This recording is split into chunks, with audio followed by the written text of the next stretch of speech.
Chapter 1. Bastard of the North Cold. So cold. Arthur Snow drew his gray fur cloak tighter and eased his black pony Zephyr along the dirt road from Winterfell toward Wolfswood. The north's wind bit at his cheeks like knives. Though it was summer, the air was bone-chilling. "It's creepy walking alone in a wild, sparsely populated forest," he muttered, violet eyes sweeping the gloom. Wolfswood was mostly oaks and sentinel pines, tall and brooding, the light through their branches thin and pale. The road was rarely traveled because the game and timber belonged to the noble houses. Unauthorized hunting or logging was theft. Peasants dared not risk being taken for poachers. Those caught might lose a finger joint or a whole hand, depending on a lord's mood. After half an hour, he came to a small stream. He loosened the reins and let Zephyr, laden with bulging bags and iron farm tools, drink. Arthur took his waterskin and cupped the clear, cold water to wash his face. The chill sent a shiver through him. Wiping his face with his sleeve, he studied his reflection. Short, dark brown hair, a soft, boyish face with very fair skin, and the violet eyes everyone remembered. On his tunic, a silver-gray direwolf was sewn in silk thread, the sigil of House Stark. Winterfell was the ancestral seat of House Stark, built above hot springs at the center of the north. When the Starks' words, "Winter is coming," were literal, Winter Town outside the castle filled with travelers from across the north seeking shelter, as it had for 1,000 years. As a publicly acknowledged Stark bastard, Arthur had better standing than most peasants, but he wasn't in Wolfswood to hunt. He followed the stream deeper into the trees. His destination was a peach orchard, peach trees thriving in the cold north, a miracle made possible by him, or rather by a card from his Three Kingdoms kill system. Peach Garden Oath guarantees the survival of peach trees within a specified half-league radius and accelerates their growth. The harsher the environment, the slower the trees grow. Further along the muddy road, he pulled a large peach from his pocket. Even in the fertile riverlands, it would have been a remarkable fruit. He ate as he walked. The peach was juicy and sweet. It also had a special effect. Peach, consuming a materialized peach, enhances physical fitness, accelerates recovery of vital energy and stamina, and heals internal injuries. After 2 bites, a warm current spread from his stomach and the cold left his body, like stepping into hot water and feeling the chill melt away. Arthur had not been born in the north, but in Dorne, the hot, arid south. He had been brought to Winterfell as an infant by the present Lord of Winterfell, Eddard Stark, along with another boy, Jon Snow. Jon was Eddard's publicly acknowledged bastard. Arthur's father was not the living lord, but the late heir, Brandon Stark, the Wild Wolf. Arthur's mother, whose memory lived on in his violet eyes, had been Ashara Dane of Starfall. She died 6 months after his birth from grief and complications after childbirth. Bastards in Westeros bear no inheritance rights and do not take their father's name. They use regional surnames. In the north, they are called Snow. In Dorne, Sand. Bastards live with low status, assumed to be products of lust and lies, thought to be quick to grow and quick to betray. As a transmigrator, Arthur had lived 9 years in this world. From tales and from life in Winterfell, he understood the social order well, and considered himself fortunate to be a Stark bastard rather than a nameless peasant. In the north, even justice was precarious. Lords could be capricious. At Dreadfort, for instance, it was said Lord Rose Bolton hanged a miller and took the miller's wife, claiming a late lord's right. Such horrors were whispered about. Peasants without recourse must appeal to the old gods or to the lords who judged. When a lord himself was the offender, complaints did little good.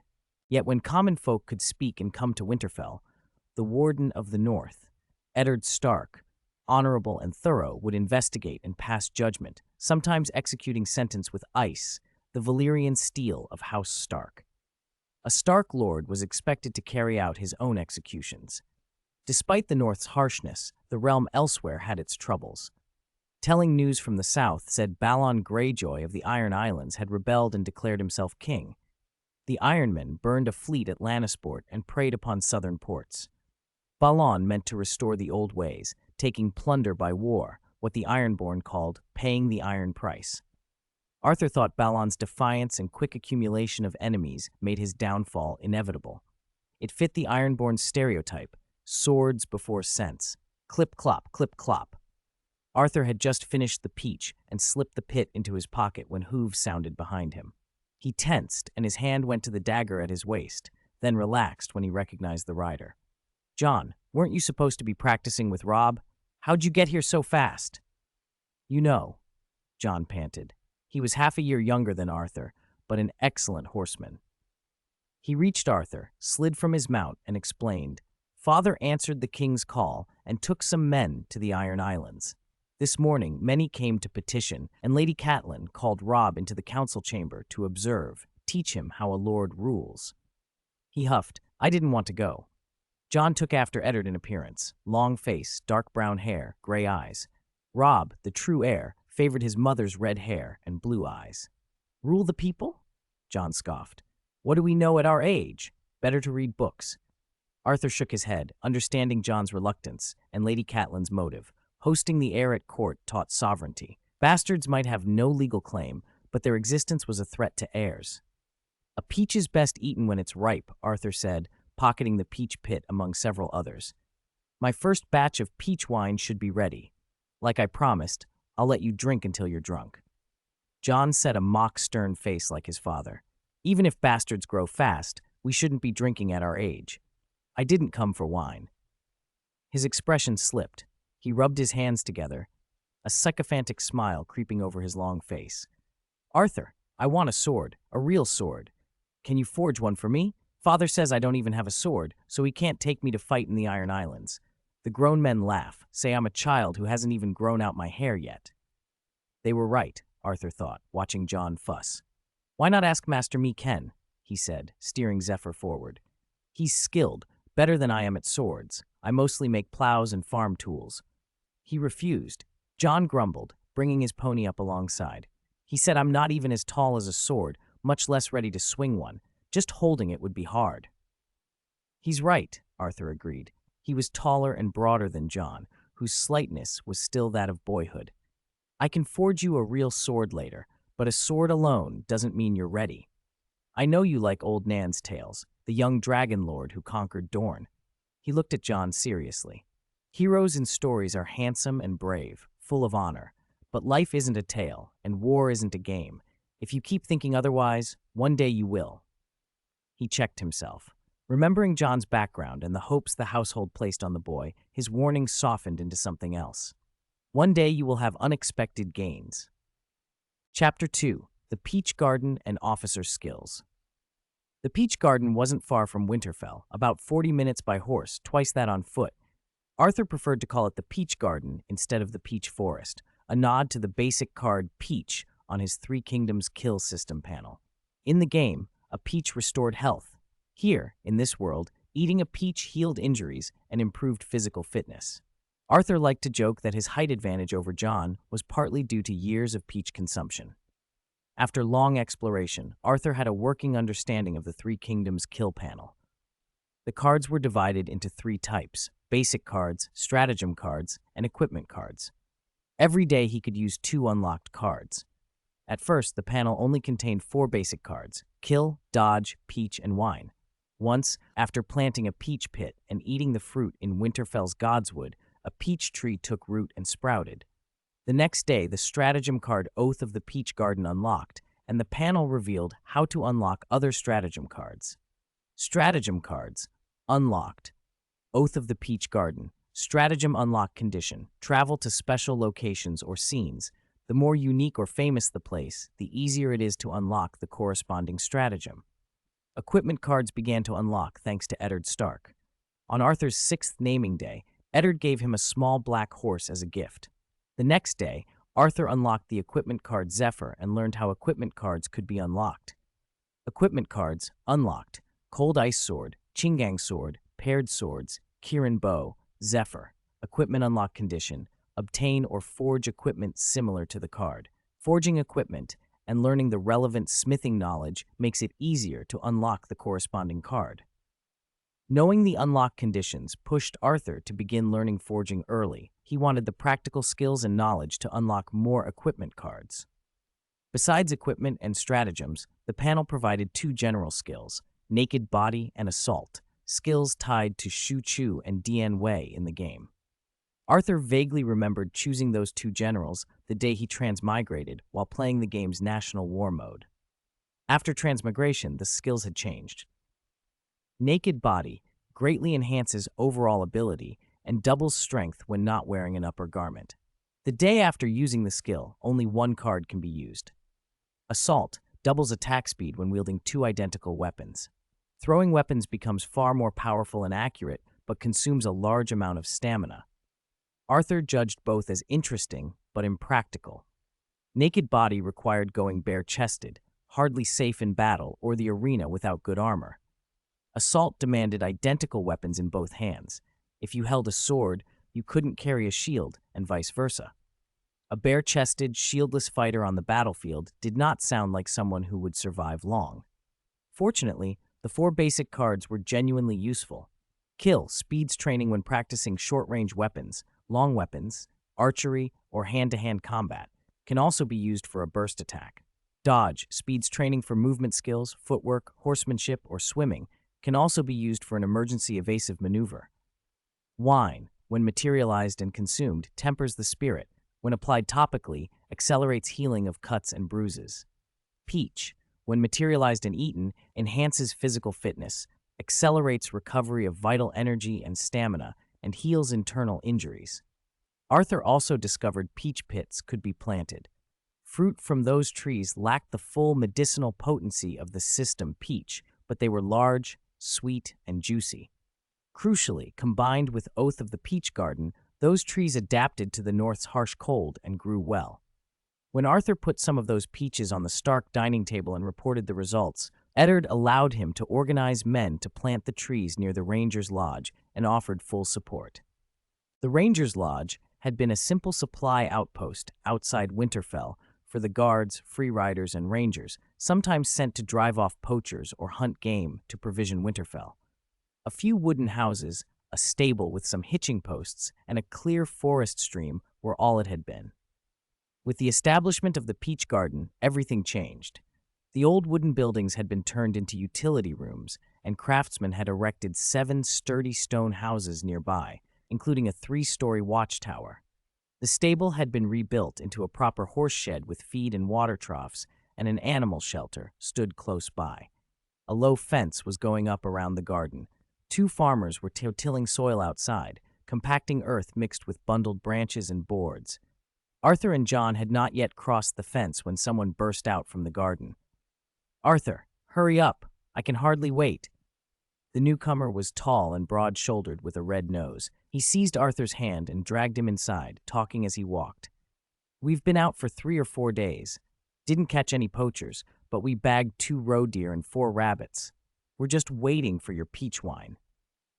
"Wine belly," Jon said, frowning. "You should hand any game from the Wolfswood over to the steward." "It's already been reported. Yesterday we sent a whole elk and 6 grouse to Winterfell," Winebelly snapped. Another guard came out of the garden, a stout man with a pale yellow beard. Tomard, called Fat Tom, was responsible for guarding the peach garden and organizing patrols. Catelyn took 7 of the animals for herself. Blessed by the 7, she left the rest for us, only asking that the processed hides be sent, Tom said. Fat Tom was dependable, kind, and tireless, though he was near 45 and never very energetic. He organized the guards and free riders and helped hunt the forest for Winterfell's tables. Winebelly, feeling affronted by Jon's reminder, jabbed at him. "What a righteous snow," he jeered. Jon's face went slightly red. He said nothing. Arthur ignored the insult. He stroked Zephyr's mane, then unfastened a pouch from the saddle and tossed it to Winebelly. "Take this, salt and spices. Go process the animals. I haven't been here for a week. There's a lot to sort out." Without waiting for an answer, he turned to Fat Tom. "Have the stable boy unload Zephyr's packs and sort them. They're mostly daily goods and some farm tools. Brush Zephyr and Jon's pony and prepare some concentrated feed." Winebelly snatched the pouch and grumbled as he left. Fat Tom took the reins of the 2 horses and set about the tasks. It was oddly natural to see 2 adult guards follow the orders of a 9-year-old bastard. Chapter 3. I want to sit on an iron chair. How did you do that? Jon mostly stayed at Winterfell, training and studying with Robb, and rarely came down to Peach Garden. He watched the scene in surprise until Fat Tom led his horse away. Then he collected himself and asked, "Why do they listen to you so much?" Everyone knew bastards were looked down upon. Winebelly's attitude toward Jon had made that plain. "You talk more, you think more, you read more," Arthur said as he walked toward the watchtower, leaving Jon staring at his tall back. The most important thing, Arthur thought, was having a good Lord Uncle like Eddard Stark. He didn't say that aloud. Whether out of family feeling or nostalgia, when Eddard's second legitimate son was born, he named him Brandon Stark, after his dead brother. That same year, Eddard had given Arthur charge of the Peach Garden estate, and privately promised that when Arthur came of age, he would be granted a portion of the Wolfswood nearby, enough to make him a small lord and found another branch of the Stark house. In the Seven Kingdoms, for a cousin, especially a bastard cousin, that was a tremendous favor. Becoming a lord would mean a fief, a proper surname instead of Snow, a sigil, a house motto, honor and respect, things every bastard wanted but few received. If anyone else had promised Arthur lordship, he would have thought them a charlatan, but it was Eddard Stark. He believed him. On the third floor of the watchtower, Arthur looked out the window at the road they had taken. From up here, he could see the whole Peach Garden estate and the lane that led to it. How Winebelly and Fat Tom had spotted them was obvious. Jon followed him in, fed a few logs to the dying fire, found a chair, and sat down. "Why do they listen to you so much? I admit Robb and I together couldn't beat you at swordplay. You can also smith, you ride well, and you can speak High Valyrian, things I don't understand." Jon's face was full of puzzlement and curiosity. "But those aren't the reasons they listen to you, are they?" Arthur looked back. Jon was right. The cards he drew daily, kill, flash, and wine, had let him learn quickly. He'd taken smithing lessons from the blacksmith and weapons master Ken, fencing from Sir Roderick, the master at arms, and with the boost from the kill card, his swordsmanship had leapt ahead. He'd even discovered techniques Sir Roderick hadn't taught through endless practice. He'd learned to ride from Halwyn, son of Hullen, the master of horse, and the flash card helped him take those leaps in skill that let a 6-year-old Arthur gallop around Winterfell on a pony like a little centaur. When Lord Eddard saw him riding that way, the Lord, usually so stern, had let a rare smile show. "You have the blood of the direwolf," he'd said, remembering Brandon Stark. High Valyrian had been learned sitting with books in the library tower and drinking the system's materialized wine in secret. The wine never got him drunk. Instead, it sharpened his mind and memory, making study far easier. Arthur didn't study alone. He spoke with Maester Shale, who tended the library in the Sept, and consulted Maester Lewin of Winterfell. "My parents are both nobility. I'm a noble bastard, so they listen," Arthur said. He and Jon, both bastards, understood each other in ways others could not. Their friendship was close for that reason. Arthur exhaled, settled into his chair, and said, "People always sort others into classes. Bastards are no exception." On Westeros, bastards had their own names: Snow in the north, Rivers in the Riverlands, and noble bastards were sometimes joked about as a special sort. Many notable people had come from such stock. A famous example was from the Targaryen line. 3 prominent bastards had left their mark: Daemon Blackfyre, who seized the Valyrian steel sword Blackfyre and led the Blackfyre Rebellion; Brynden Rivers, called Bloodraven, a bastard who rose to become Hand of the King and later Lord Commander of the Night's Watch. Jon pursed his lips at that. It wasn't the answer he wanted. "I don't know who my mother is," Jon said, voice hard. "Maybe a noblewoman, maybe a fishermaid, but I'll prove with my life that a bastard can keep honor and earn respect." Jon had heard people say bastards were born of lust or deception, and so were fickle and untrustworthy. He wanted to show them wrong. He wanted to show his father he could be as upright as Robb. Looking at the pure steadiness in Jon's eyes, Arthur felt envy and admiration. To have such a clear goal at such a young age was a kind of fortune. He sighed. Reality, he knew, often failed to match aspiration. How many people in the world of ice and fire truly lived the lives they wanted? "A lifetime is long," Arthur said, eyes on the ledger before him as he drew a line with his quill. Long enough for even a Kingsguard sworn to die protecting his king to turn his sword on that same king. "Words are wind," he went on, scratching at the accounts. What you just said, saying you'll prove yourself, has no power unless others sing it long after you're gone. Then perhaps it will be believed."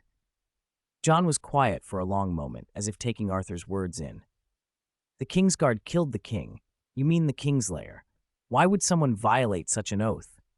"How should I know?" Arthur replied, looking up and making a face.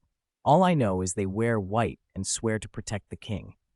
Feeling his phrasing lacked precision, he added, "Sworn to protect the current king, Robert Baratheon." Seeing Jon's puzzled look, Arthur tapped the stack of ledgers in front of him. "Enough. I have accounts to check. If you want my respect, get out of my tower and shut the door." Jon didn't move. He came to the table and stood there, hopeful. "You learn everything. Smithing, riding, archery, swordplay, reading. What do you want to become in the end?" Arthur cocked an eyebrow, shifted to settle more comfortably, and answered with a mischief that made the corners of his mouth twitch. "I always feel this wooden chair is too soft and uncomfortable. I want to sit on an iron chair. I wonder if a chair made from 1,000 swords would be hard enough? Comfortable enough?" You want to be king?" Jon blurted, stepping back in genuine shock, and tripped over a chair. He hit the stone floor with a thud. Arthur watched him get up, rubbing his backside, and smiled a little. "It's not only the king who can sit on the Iron Throne.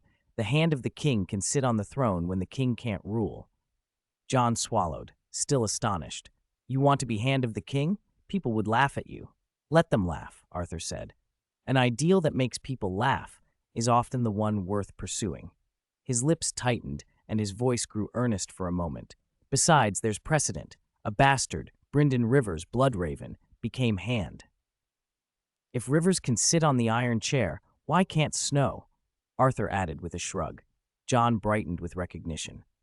"Bloodraven? Maester Luwin mentioned him. He even became Lord Commander of the Night's Watch, defending the realms from wildlings and old legends." Arthur set down his quill and really thought for a moment. Then a mischievous idea lit his face, and he clapped his hands. I heard from my uncle that the Kingslayer sat on the Iron Throne after he killed King Aerys. If I were lucky enough to become a Kingsguard someday, that would be a convenient route." Jon stared at him, eyes wide. "How can you say that? That's breaking a sacred oath, utterly dishonorable. People would revile you." Arthur watched Jon's earnest face and wondered how the younger man would react if he ever chose to break an oath.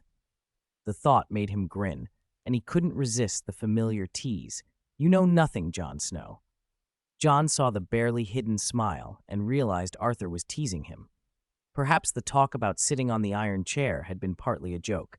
He flushed, took down a bow and a quiver of arrows from the wall, slipped out, and called back before closing the door. "Arthur Snow, don't forget, you promised to forge me a proper sword." Chapter 4. Tao Yuan Great Success. As manager of the Peach Garden, Arthur was out on his usual rounds, patrolling the orchards with Fat Tom at his side. Jon had gone to the nearby wood to practice archery with his bow. Arthur enjoyed talking to the people who kept the Peach Garden running, farmers tending orchards and vegetable beds, riders and rangers returning from patrol, and the stable boy who looked after the horses. Mostly he spoke with Fat Tom, who never left him, but those conversations let Arthur quickly learn the estate's condition, what it needed and what it produced. Right now, peaches were the Peach Garden's biggest product. Fruit, however, isn't a staple crop and doesn't store well, and sales to Winterfell and the nearby town had almost reached saturation. Fruit was a luxury for common folk. They might indulge occasionally, but they wouldn't buy it every day.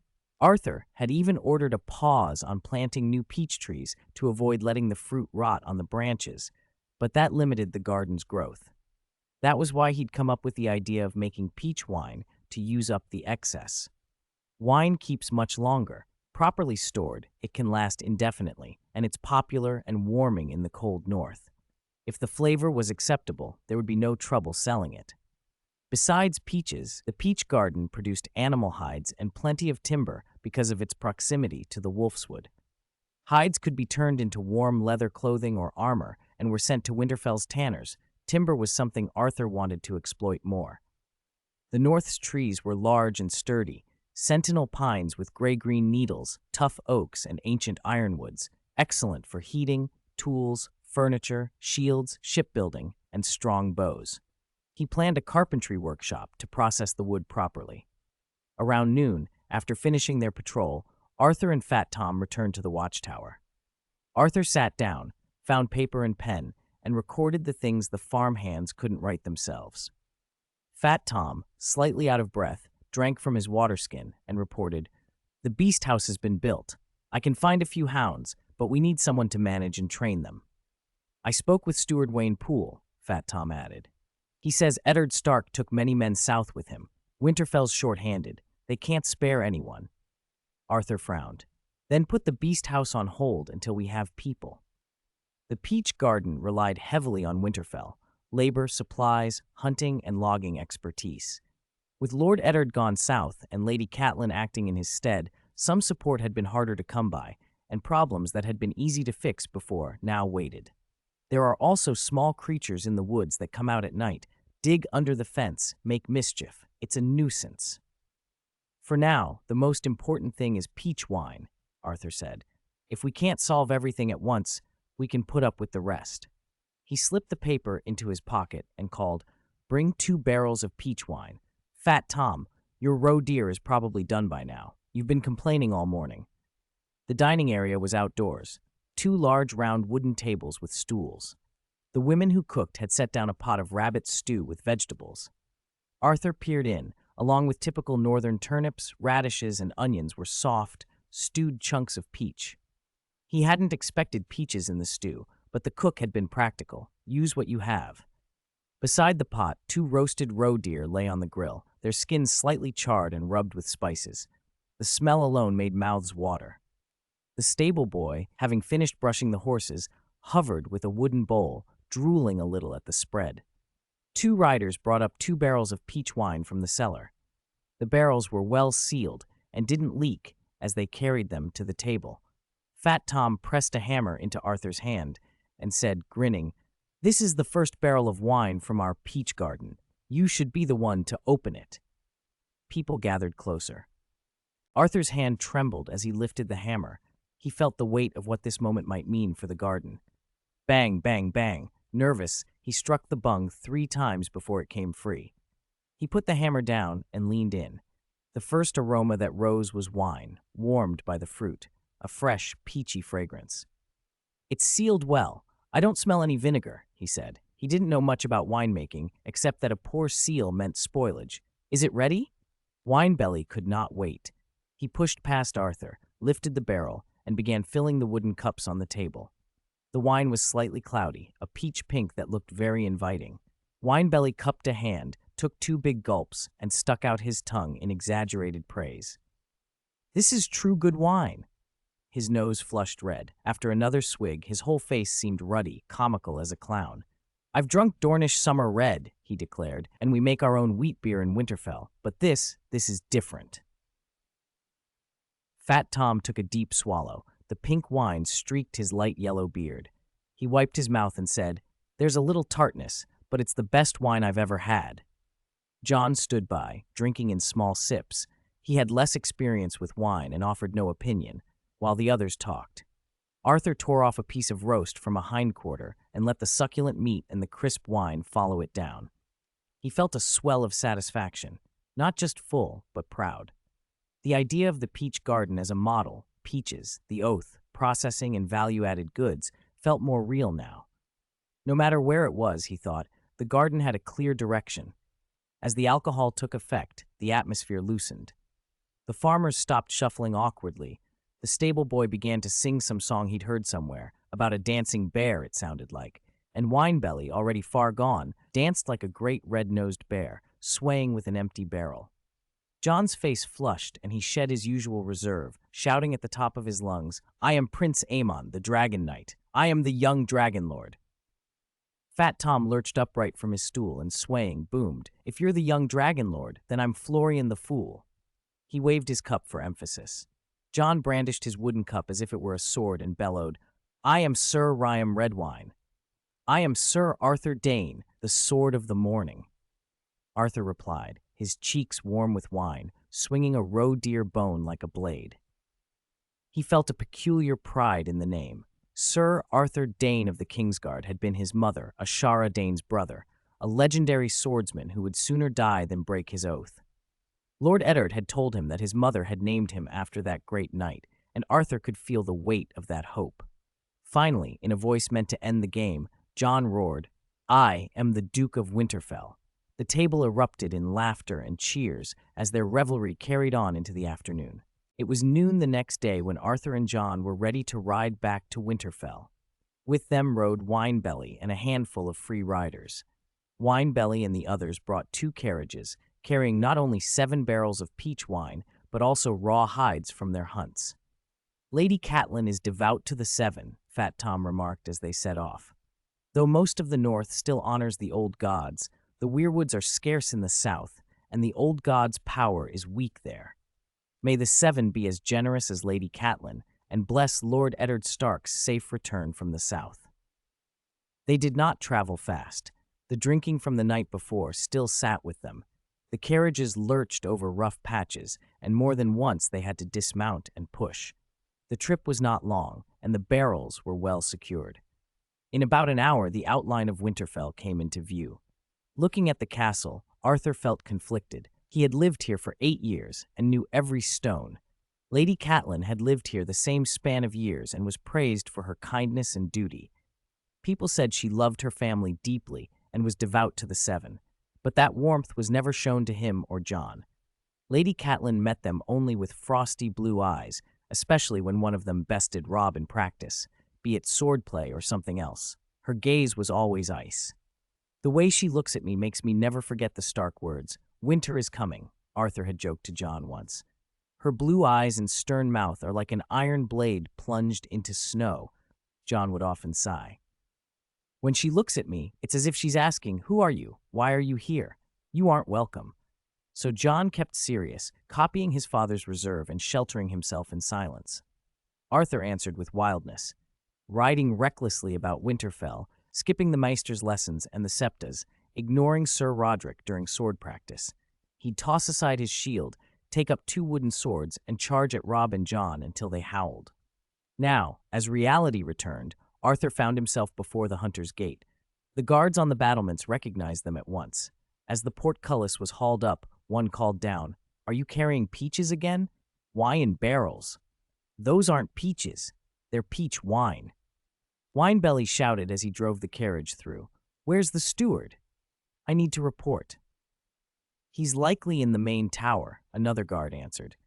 Several men came forward to help. Some guided the carriages, while others handed over waterskins. They eyed the barrels greedily.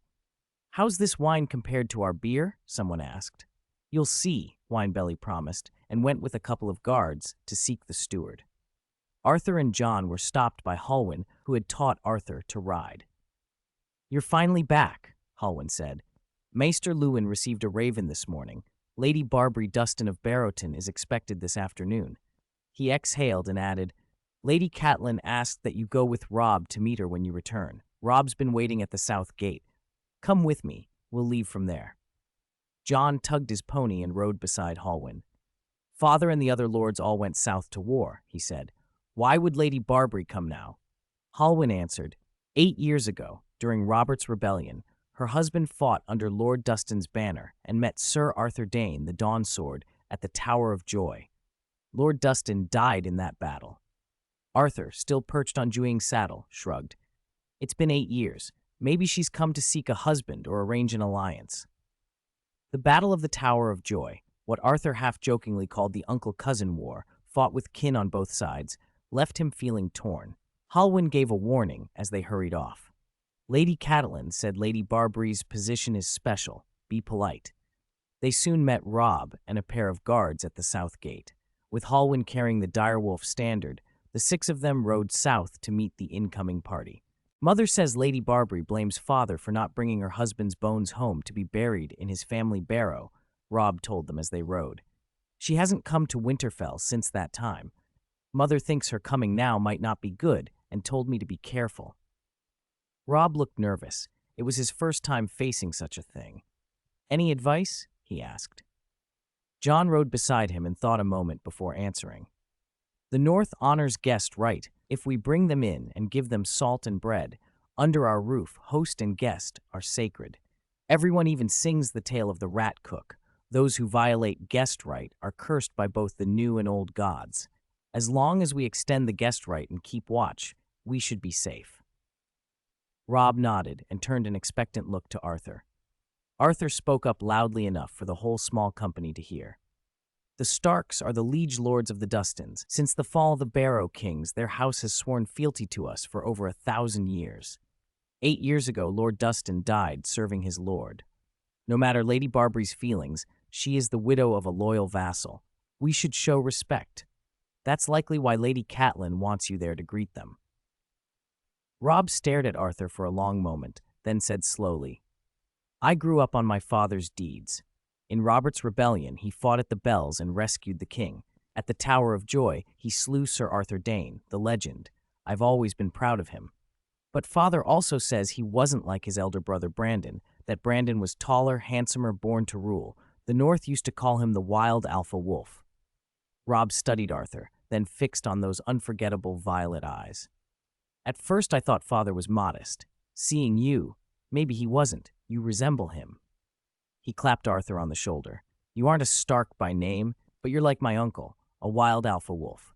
On a low rise 2 leagues south of Winterfell along the King's Road, Robb and his small company watched a Barrowton procession approach. Some 40 riders moved with several carts laden with produce. The Dustin double-axe banner snapped in the wind. Yet the leading rider's breastplate did not bear the Dustin's emblem.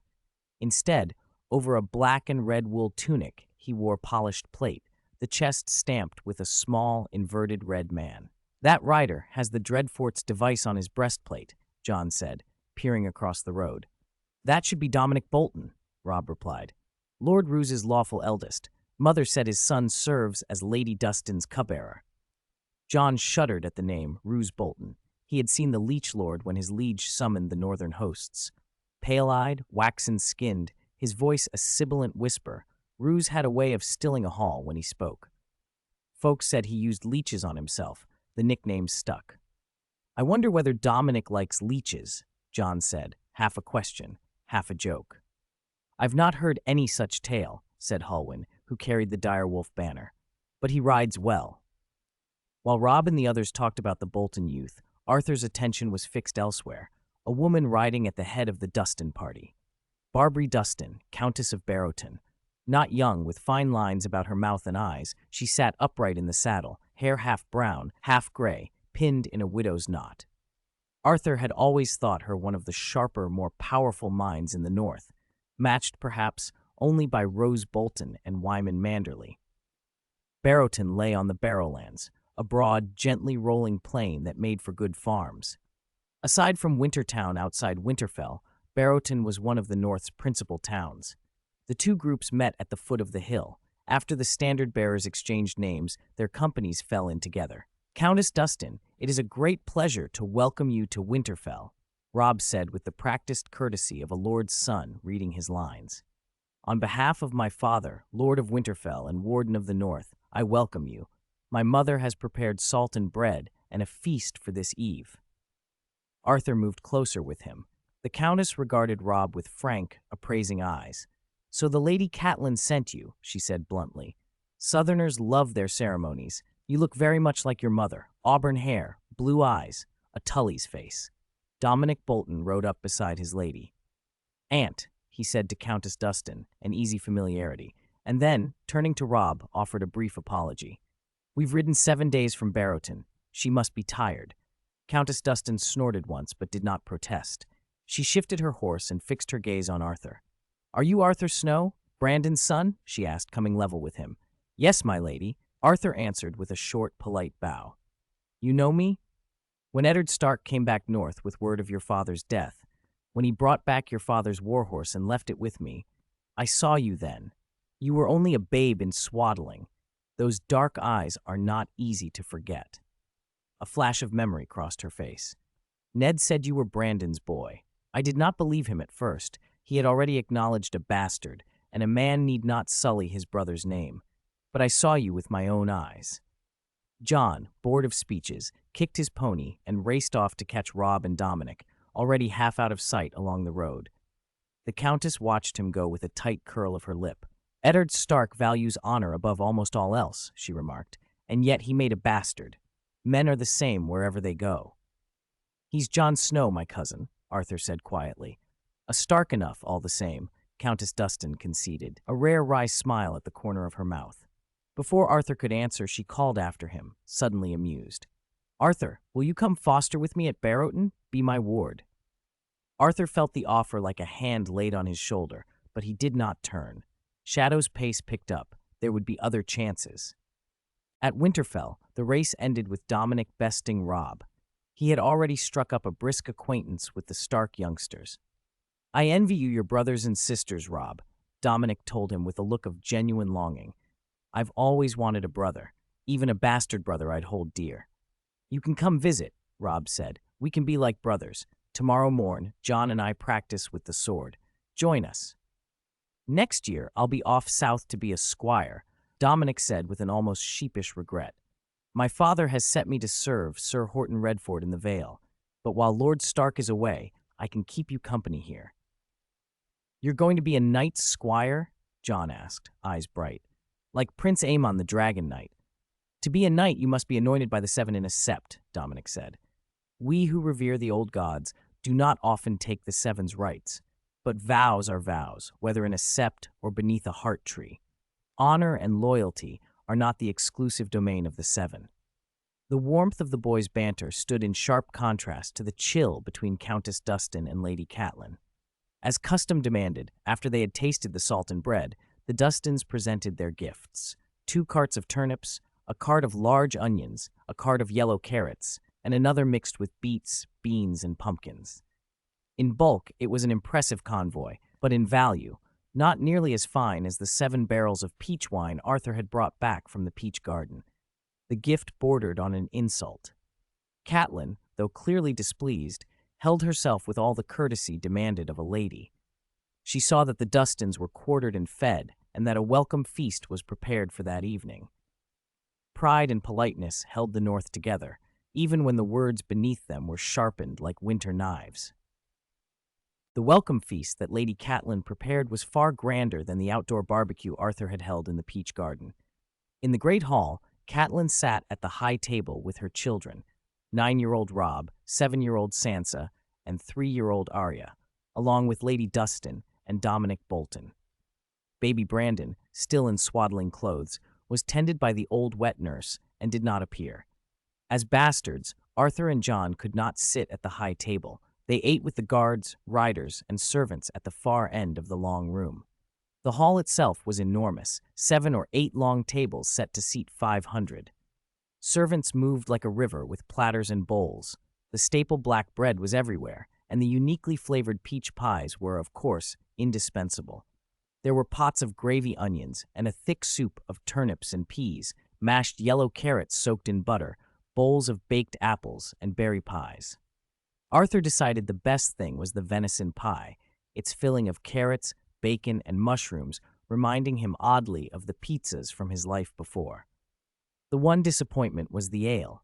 Winterfell's beer had a malty scent but was sour and astringent, not at all like the peach wine he brewed in the garden. He and John each drank a single cup and then stopped. During the meal, Dominic Bolton took up a harp and played. The music floated through the great hall and lifted the mood. People leaned in and laughed more readily. Lady Dustin, dressed in black, smiled as the notes rang out. Sansa, who had loved music and dancing since she was small, grew utterly lost in it. By the time the last fleguns were cleared, it was late. Arthur went back to his room, borrowed a book from the library tower on his way, and lay on his bed to read as he drifted off. The book was a travelogue by a Lycene captain, written in High Valyrian, the story of a man who'd been both merchant and pirate. It was his favorite thing to fall asleep to. Dawn found the training yard outside the keep. Sir Roderick, the training master, barked orders and corrected the younger guards, but his eyes sharpened when Robb, shield-bearing the direwolf, and Dominic, red-flayed man on his, entered the ring. "Who do you think will win?" John asked as the 2 boys warmed up beside Arthur. "Robb told me Dominic's 2 years older. He says he might not catch him." "Practice is for skill," Arthur said, keeping his pace as they ran. Morning runs burned off the North's chill. John, who shared Arthur's room, had fallen into the same habit. Winning isn't everything. John rolled his eyes. Of course you say that. Among the three of us, you're the best with a sword. Only when Jory's on our side can we avoid being thrashed by you. Sweat more in practice, bleed less in war. What? Arthur countered. He stopped, pulled a large peach from his pocket, and watched the boys while he ate. They're starting. At first the duel was cautious, practice swords probing, shields clashing with dull thuds. Wood on wood, metal blunt against metal, the sounds punctuated by Sir Roderick's shouts. As the bout went on, the pace quickened. Dominic's steadiness showed. Being older, he took advantage of openings, landing a few solid pushes to Rob's shoulder and ribs. Rob, trained to take hits without flinching, ground his teeth and refused to give ground. He grew faster in return, his blade becoming a blur. They were not the only ones watching. Catelyn and Lady Dustin, still in the keep after breakfast, had eyes on the field as they ate. "Look," Lady Dustin said, pleased, "Dominic is much stronger than your son." She cracked a boiled egg into her plum soup and smiled. "Swordplay and song, he takes to everything. The rider I brought from the Riverlands praised his riding. He said Dominic was better than Brandon at that age. He will be a great knight." "He is good," Catelyn admitted, frowning at Rob's struggle while she chewed a plum. "But he is not your son." "He's my cousin and my cupbearer," Lady Dustin corrected, oddly mild. She mashed the egg into her soup. "Sansa seems to like him very much. Your daughter is so pretty and polite." Her eyes lingered. "Sansa?" Catelyn lifted an eyebrow. Her daughter was her little princess, obedient, pretty, always a favoring thought in Catelyn's heart. Lady Dustin set her spoon down. "I think Dominic and Sansa could be betrothed," she said. "Dominic is heir to Dreadfort. It's a very fitting match." Catelyn put down her fork and weighed the idea. Marriage was serious business. "You should consult Lord Rose first," she said carefully. "And I will speak with Eddard." "I've already sent to Roose," Lady Dustin replied, pulling a letter from her sleeve. "He answered that it would be Dreadfort's honor for Dominic to be allied with Winterfell. Lord Eddard said he would discuss it with you." She handed Catelyn the letter, the Dreadfort seal stamped dark at the fold. The letter also mentioned that Dominic was to be sent next year to serve as a squire in the Vale. "Sir Horton Redfort in the Vale?" Catelyn read aloud. "Dominic will be a squire there?" Lady Dustin's face softened with a touch of pride and sorrow. "Roose said Sir Redfort is a good man. Dominic will learn much. He's taken to southern chivalry, but I'm a lonely widow here.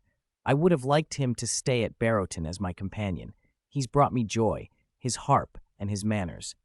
"Perhaps you should find another companion for Barrowton," Catelyn suggested, trying gentleness. Lady Dustin's smile turned sharp. "And then have him carted off by you again?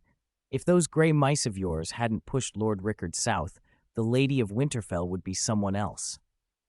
She fixed Catelyn with a cool stare. "I hope that after Dominic leaves, Arthur Snow will come to Barrowton to be my cupbearer, or even my adopted son." Catelyn's mouth went tight. "No offense, my lady, but a bastard as your cupbearer or your adopted son is not proper. Brandon and Eddard both brought bastards to your door," Lady Dustin said, rising. She spoke her last words as she turned away, a final jab meant to sting. "You keep them, yet you scorn them, hypocritical Southerners." Sir Roderick halted the bout and declared Dominic the victor. The boys bowed, breathless, and laughter and jibes rippled through the yard. From somewhere on the track, Sansa suddenly came running out, her cheeks flushed, and hurried toward Arthur and John to say something in a breathless rush. Chapter 8. Winterfell Crypts, Part 1. After a short rest on the training yard, Arthur stepped forward for his second match against Jon Snow. Jon still wore the edge of the news he'd heard from Sansa about the marriage alliance. He had not yet grown into his years, and his build was even smaller than Rob's. He was quickly overwhelmed, faster and more thoroughly than Rob had been. Arthur was about to take the field again, twin practice swords in hand, when Countess Dustin emerged from the main keep and called to him. "Arthur, will you take me to the crypts?" she asked, adjusting the sable cloak at her shoulders. "I do not know Winterfell well, nor do my people." Arthur would have refused if the request had been less courteous, but she was a guest who'd traveled far, and the favor was reasonable. Madam, it would be my honor. The entrance to the crypts lay in the oldest part of the castle, camped by the foundations of the first keep, a keep unused for centuries. Arthur led Countess Dustin and her retinue past the training yard and the guardroom to the iron door beside the first keep. There were no sentries, the passage was only stone and silence. Arthur called for a guard to fetch the key. The man heaved the bar and swung the heavy iron door open, revealing a spiral staircase winding down into darkness. "The way down is long, my lady," Arthur warned as he took the oil lamp from the guard. "There are only the statues of the Stark ancestors below." "Let's go," the Countess said. "I want to see your father, Brandon Stark. It's been almost 9 years. I've almost forgotten his face." The stairs were narrow and steep, smoothed by centuries of feet. Arthur went first, Countess Dustin close behind, her guards bringing up the rear. The crypts were cold and dim, but Arthur knew them well. He and Rob, and sometimes John, Sansa, and little Arya had run through these passages as children. As they descended, Countess Dustin broke the quiet. "This morning I told Catelyn Tully I wanted you to be my cupbearer, or even to adopt you," she said. "She refused. She said it was because of your birth." "My name is Snow, madam," Arthur replied, his hand on the cold stone wall as the lamp's flame made the steps ahead flicker. "That is true, but a man should not be judged only by how he was born." "Catelyn has no fondness for bastards," Countess Dustin answered, keeping pace. "I can see you are not well treated here. You should be like your father, Brandon Stark, out riding through the forest on a good horse, not—" "We've arrived," Arthur cut in when the foot of the stairs opened into a long, arched passage. Columns of granite rose on either side, row upon row disappearing into shadow. The Countess noticed more steps leading lower. "Those are the older levels," Arthur said, pushing open a smaller door and leading them in. Her attendants raised their lanterns and the crypt brightened. Stone Kings stared down at them with eyes carved so lifelike they seemed almost sorrowful. Stone fingers clutched rusted iron swords. Old wet nurses had told children that the swords bound the king's souls to the statues, that when the iron rusted or was lost, the souls might wander. "There are so many," Countess Dustin murmured. "Do you know them all?" Arthur lifted the lamp and nodded toward the first figure. "Roderick Stark," he said. "He beat the Ironborn on Bear Island and gave it to the Mormonts." "I know that story," the Countess replied with a curt nod. "But the Ironborn pay an iron price." "There's a book in the library tower with the full account," Arthur said, pointing deeper into the row. "These are all the kings in the north. The last king was Torhin." "The king who knelt," she said. "Yes, Torhin surrendered to Aegon Targaryen at the Field of Fire. After him, the Starks ruled as lords of the north, not as kings." "Where is Brandon Stark's tomb?" she asked. "At the very end. Please follow me." Countess Dustin left her guards and walked with Arthur between the stone columns, their footsteps echoing. The faces of the dead and the carved direwolves seemed to watch them, and the quiet pressed in. Arthur felt nothing. The Countess's expression grew more and more guarded as they came to 3 stone sarcophagi lying side by side. They had reached the tombs of Rickard and his sons. Arthur set more candles in the wall, and the light flamed up over the statues. "Lord Rickard," Countess Dustin said softly, peering at the central figure. The statue was tall, severe, the beard and long face carved with sorrow. Rickard was Brandon's father, Arthur's grandfather. The two had been executed by the Mad King in King's Landing 8 years past. One burned, the other strangled. Countess Dustin drew back her glove and laid her hand on the knee of the statue of Brandon Stark. Her pale skin met dull stone. "Your father, Brandon," she said, remembering, "was fostered by the old Lord Dustin of Barrowton. I later married the old lord's son, but he spent his days riding in the Riverlands. He loved riding more than anything. Even his younger sister was like that." She fell into a softer voice, as if recalling long-ago things. "My father was proud to host the heir to Winterfell. For the sake of the Reswell family's future, he promised my maidenhood to any Stark who came through." "He did not need such promises," she added, and the candlelight caught at her eyes. "Brandon took what he wanted himself, without ceremony. He took my maidenhood that night. It's a pity I didn't have a child like your mother." She shifted her gaze to Arthur. "You look a great deal like him. The same height, the same dark hair. Only your purple eyes come from your mother." Many have said I resemble him in looks and in temper, Arthur admitted, staring at his father's likeness. But only I know that I am not like him. The Countess blinked in surprise. You do not love him? He brought me into the world and then abandoned me, Arthur said quietly. He meant to marry, but not my mother. She looked at him, the candlelight soft on her face. How could you love a man who does that? Arthur finished, and the words hung in the cold air between the stone dead. Chapter 9, Winterfell Crypts, Part 2. How could I love him? Lady Dustin was silent a moment, then said, No matter what, he is your father. You cannot deny his blood runs in your veins. I don't deny it, Arthur said, looking up at the stone statue. It's just, he's a dead man. You can't persuade me to love a stone effigy. Not even the old or the new gods could make me. Lady Dustin started, then nodded almost imperceptibly. She changed the subject and kept speaking. When the betrothal between Brandon and Catelyn Tully reached Riverrun, he told me himself on our last night together that he never intended to marry her. But Rickard Stark also had to consider his future power. His ambition lay in the south, so he would not let his heir marry the daughter of one of his vassals. My father settled for the next best thing, hoping to betroth me to Brandon's younger brother, Eddard, but Catelyn Tully took him too. Her lips twisted into a bitter smile. So I could only marry Lord Dustin until Eddard Stark saw fit to separate us. Robb told me about it. Arthur moved closer to the statue of Brandon and laid his hand on the sword across the carved fingers. Lord Dustin died at the Tower of Joy. He did his duty, he was loyal to his liege, and he fought bravely. Brave? Lady Dustin felt only cold. She tightened her sable cloak and went on, voice clipped.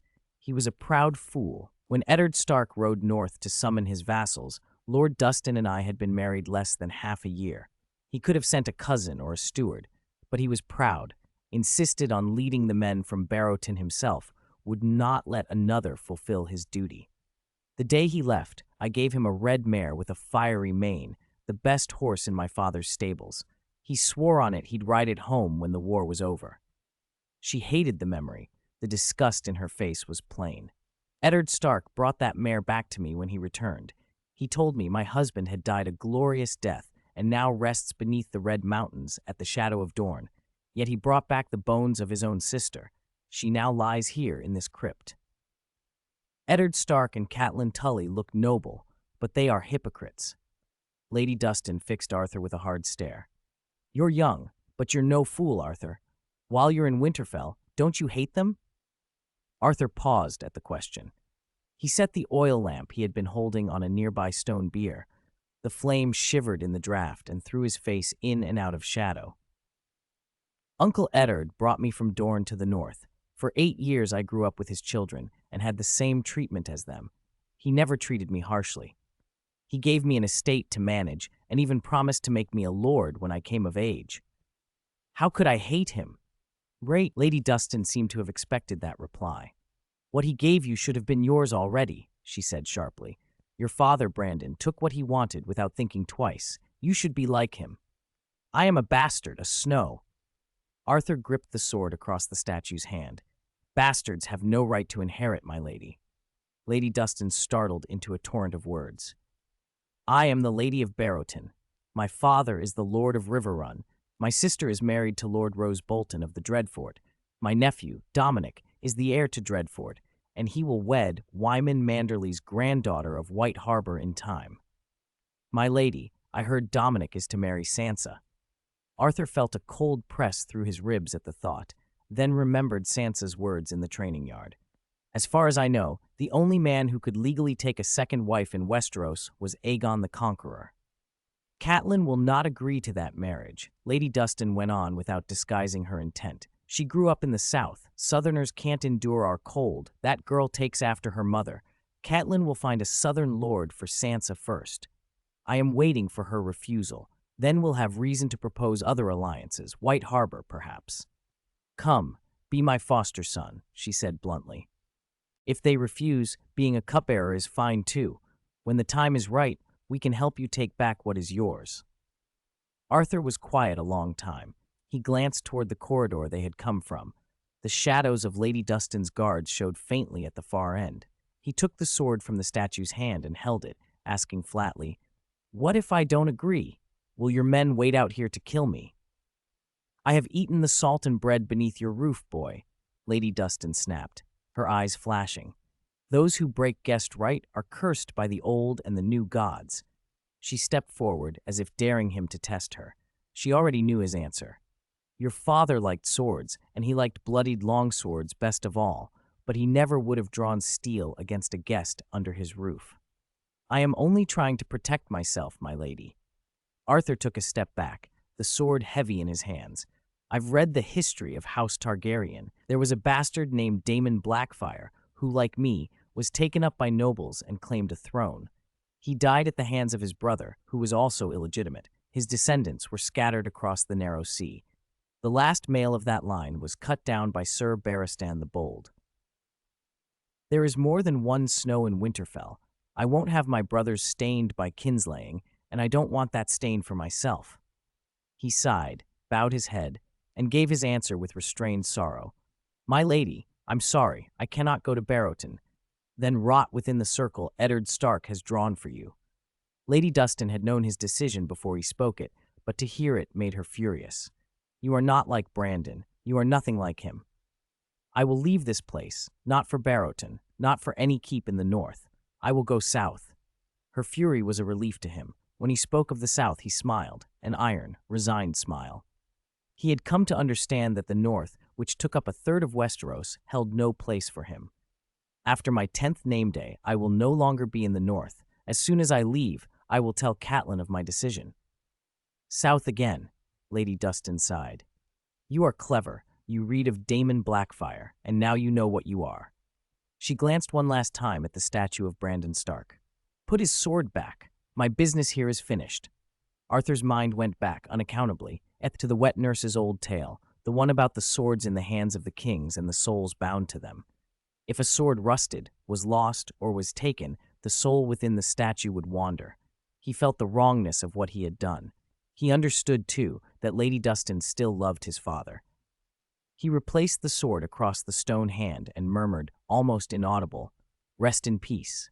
Lord of Winterfell, he breathed. North. He did not know whether he spoke to the statue or to the small, unseemly wishes that had lately been waking in his chest. Chapter 10. Catelyn's Blessing. The little sept at Winterfell had been built for her by Eddard, a small, plain place to pray to the Seven. Since her husband's ride south, Catelyn came to the sept 7 times each day, turning to the 7 faces of the gods and lighting a candle before the statue of the warrior, praying for Eddard Stark's safe return. By the time she finished her last set of prayers, she was physically and emotionally exhausted. The 2 propositions Countess Barbary Dustin had made at the cellar, a match between Sansa and her son Dominic, and the idea that Arthur Snow become the Countess's cupbearer or adopted son, sat like stones in her chest. Whenever she closed her eyes, she could still see Barbary's hard face and the look of disgust that had cut across it. Sansa to marry Dominic, Arthur used as a pawn. No.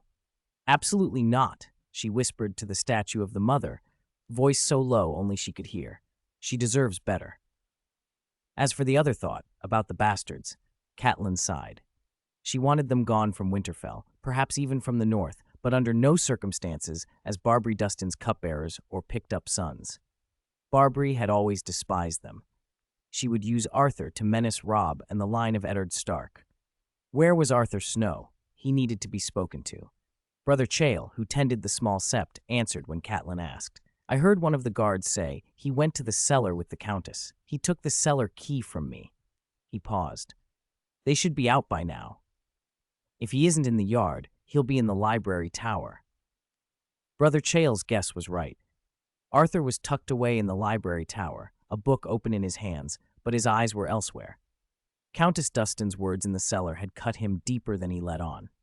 When he first found the 3 Kingdoms kill system panel after transmigrating, he had let himself dream. Iron Throne built of 1,000 swords, riding dragons across the narrow sea, winning crowns in Essos. But Catelyn's clear blue eyes had forced him to a harder truth. The prejudice against bastards in the 7 Kingdoms was a mountain, not a crossing. He was not Jon. He was Brandon Stark's bastard, older than Robb, a natural rallying point for any who hated Eddard's line. If he stayed in the north, he would be a tool for every disgruntled lord with a grudge. He could see the schemes laid out for him, voices promising power, then using him to tear Winterfell down from within. Before Barbry's proposal, he had had other plans. He would follow his Uncle Eddard's expectations, become a lord within the north, shed the stigma of a bastard by founding a cadet branch of the Starks. He had imagined a house name, Purple Stark, Peach Stark, sigils of a bitten peach on a purple field, and the words, "Rule by virtue." He had admired Sir Arthur Dayne from the tales, and his mother's wishes, Ashara Dayne's memory, had sharpened that ideal. He had meant to grow a small lordship in the Wolfswood, a manageable, honorable place where he could earn a name. Now he understood better. He would only be a pretext for rebellion, while his presence gave others the means to press claims. Lady Catelyn had not said it outright, but her behavior made her wishes plain. She had been kind enough, and Eddard had given him everything he could, and Arthur did not want to make things harder for a man who had raised him. The North had another rule. When winter came, those who could not be provided for, elderly, very young, the unmarried, those without heirs, were sent off on the first snows so the rest might survive. It was summer, formally, but for him winter was already coming. He was still kneeling with the book when Catelyn walked into the tower. Her arrival made him look up, startled. They seldom were alone together. They spoke even less. "Lady Stark," he said, standing, "are you looking for a book?" "Actually, I came for you," Catelyn said. "I looked for you earlier, but the sept said you were praying, and I did not wish to disturb you." He blinked. "Looking for me?" Catelyn's eyes took him in, black-brown hair, the bright, unusual violet of his eyes, taller and broader than Robb. Seeing him with a sword, she thought, was like watching Brandon Stark's duel with Petyr Baelish all over again. The way an unacknowledged youth could unsettle everything. She could not keep the words from her mouth. "Mind your station," she said sharply. "You are a bastard. I will not agree to your going to the Barrowton to become Barbary Dustin's cupbearer." "Cupbearer?" Arthur replied. He had been braced for this reprimand and had been ready. "She did ask me. I refused." Catelyn's expression did not soften. She had expected him to be swayed. He looked at her and kept going. "I do not mean to be the Countess's cupbearer. I intend to go to Starfall in Dorne after my 10th name day." Starfall. The word made Catelyn's sternness crack into surprise and relief. "You intend to go to Starfall?" she repeated, and a joy that had not visited her in weeks warmed her voice. "Are you sure?" "If you will not have me remain, I will go," Arthur said. "If not Starfall, then elsewhere." "Stay," Catelyn began, then cut herself off. She set her hands on his shoulders as if to steady herself. "I agree. After all, your mother came from Starfall. It is right that you should return there." Arthur opened the book, fingers tracing the page. "Dorne's customs are different," he said, as if reciting. "Men and women more equal. Bastards do not face the same scorn. I might find a wife, have children. I might not come back to the north often."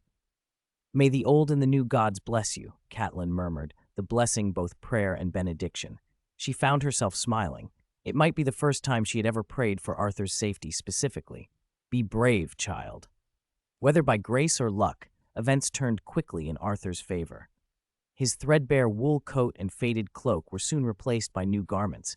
Jon found himself fitted in new clothes as well. That evening, Wayne Poole, the chief administrator, came to see Arthur. The matter of staffing and funding for the Peach Orchard residents, Arthur's project in the Wolfswood, was resolved faster than Arthur had dared hope. Woodcutters, carpenters, and even 2 farming families would be brought in from Wintertown within a week. A timber workshop would be built, animal enclosures set up, stone and timber delivered, tools supplied, and 4 permanent guards posted. Poole had sampled the peach wine and understood its worth. Best of all, he promised Arthur 50% of the Peach Orchard's profits, no matter where Arthur himself resided. Arthur did not mind. The peach garden had been his experiment. The fruits of it belonged to him in part. He had used the oath of the peach garden once to make a modest grove. With the oath and the peach, he could replicate it elsewhere, larger, richer.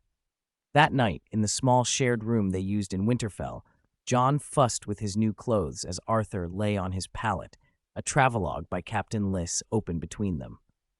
"Are you really going to Starfall?" Jon asked. eyes bright. "I heard the Dane family have a great sword forged from a fallen star, called Dawn. Any prince who wields it is the Dawn sword. Most boys dream of it. When I go to Starfall, I'll bring the Dawn for you to see," Arthur boasted, puffing himself up in the way only youths do. Jon rolled his eyes. "When are you going to give me the real sword someone promised me?" he asked. "I'll forge it for you before I go south," Arthur said, skimming the travelogue instead of answering fully. "And I want to see Essos as well. The book talks about the 9 free cities, the Titan of Braavos, the horse people of the Dothraki Sea, Assai by the Shadow. There are strange things there."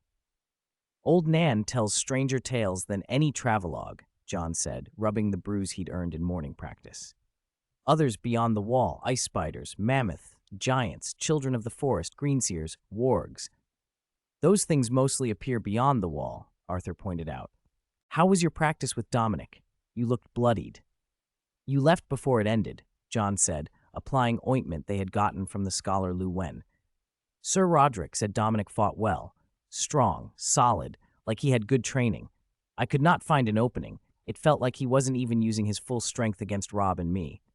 "And Sansa?" Arthur asked quietly. Jon's face tightened. "She looked pleased when we were bested. She even cheered for Dominic." Arthur thought of Countess Barbary's hard face in the cellar and of what that sort of alliance could mean. He reminded himself of history, too. If his memory served, Dominic Bolton had returned to Dreadfort after his squirehood in the Vale and met an ugly end, poisoned and killed in time by plots and bastardy.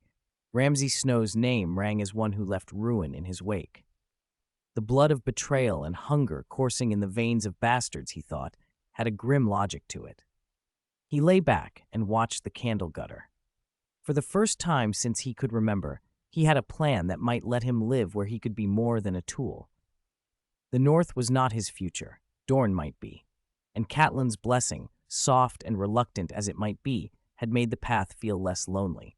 Since their parting in the crypts, Countess Dustin had not come looking for Arthur. She had her hands full with the engagement of Sansa and Dominic. If Winterfell were a stage, she and Lady Catelyn were the 2 leads. Arthur, content to be a spectator, found the whole thing entertaining. Aside from his daily sword practice, after deciding to leave Winterfell, he had thrown himself into the forge. Equipment cards in the Three Kingdoms kill system were not like basic cards, wine, peach, that could be materialized and used at will. Equipment cards required a corresponding carrier. If the carrier was of poor quality or incompatible, the card would not only fail to grant its bonuses, but could damage the carrier. For example, the pony he rode, Shadow, only gained the benefits of the Jueying equipment card after Arthur fitted it to the black pony Duke Eddard Stark had given him as the carrier. Jueying, an excellent +1 horse, gentle, tireless, with great carrying capacity and a speed boost when fleeing. Other cards Arthur had unlocked while smithing: the Cold Ice Sword, the Chingang Sword, the Yin-Yang Twin Swords, the Qilin Bow, all required proper blades or longbows as carriers. The better the carrier's quality and compatibility, the higher the chance the card would take. That was one reason Arthur was so intent on improving his smithing, to raise success rates and to unlock more equipment cards. Another was how his general skills, naked body and assault, bolstered his forging. Though nearly useless in ordinary combat, one required going shirtless, the other required dual wielding, they were absurdly powerful in a smithy. Assault, dual-wielding forging hammers doubles attack speed, resulting in roughly 4 times the forging speed of a normal smith. Naked body, no shirt equals strength doubled, all attributes enhanced. Peach provides sustain. Having those 3 at once made Master Mi Ken, Arthur's teacher, almost giddy, as if a medieval blacksmith had been given a modern power hammer. When the smithy filled with orders, the apprentices could be left to heat the iron blanks in the furnace, while Arthur, using tongs to hold the glowing metal, hammered at a pace no ordinary man could match. It was the prototype of an assembly line, highly efficient. "I didn't expect we'd have to make so many tools. Does Vayon Poole want to build another castle with them?" Master Mi Ken complained, shirtless over the anvil, wiping sweat with one hand while holding tongs in the other. Arthur's answer was the steady clang of his hammer. He too was sweating, but his strokes never slowed. He struck like a rain of iron, his arms swollen from exertion. Bare-chested in the heat of the forge, his muscles stood out, taut and shining. Because they were only forging tools, the red-hot blanks seldom needed reheating. With Arthur's blows and Miken's finishing work, shapes were hammered out quickly. "It's not for a castle," Arthur panted as they paused. He relaxed his aching arms and took a draught of water. "He and I are going to repair the roads." "You're going to repair the King's Road?" Miken's surprise was audible even as he hammered and quenched a head into shape.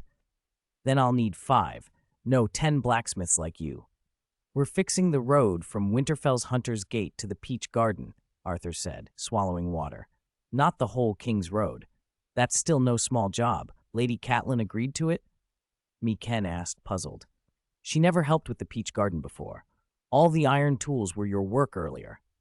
"Maybe she likes the peach wine," Arthur said, keeping the real reason to himself. "Who knows?" Miken brightened at the mention of wine, pausing his work. "Is it better than the Arbors? The Arbor Gold?" "I haven't had Arbor Gold," Arthur answered, rolling his eyes. He kept forging in staccato bursts until, just as he was about to finish Miken's iron ore inventory, ravens from the south brought news. The war in the Iron Islands had ended. As in the old stories, Balon Greyjoy had set aside his driftwood crown, offered hostages, his sons, and knelt before King Robert Baratheon. Eddard Stark, who had gone south with the army, would bring a returned son north, Theon Greyjoy. The return of the northern host stirred Winterfell. Lady Catelyn, aside from her devotions at the Sept, opened the Wolfswood to hunting. For a time, commoners could legally hunt and gather wood there. Winterfell would buy game at fair prices. The castle also organized a large hunt to supply the victory feast for the warriors coming home. The usually quiet tracks through the Wolfswood were suddenly busy with people, animals, and wagons, a steady stream of road crews, porters, and common folk flowing toward the woods from Wintertown through Hunter's Gate. About 100 mounted men and guards from Winterfell and Barrowton formed a large escort as they set out, leading Robb, Dominic, and Countess Dustin into the trees. Arthur was in the party too, given a particular task. He walked at the rear, leading Shadow with a resigned expression.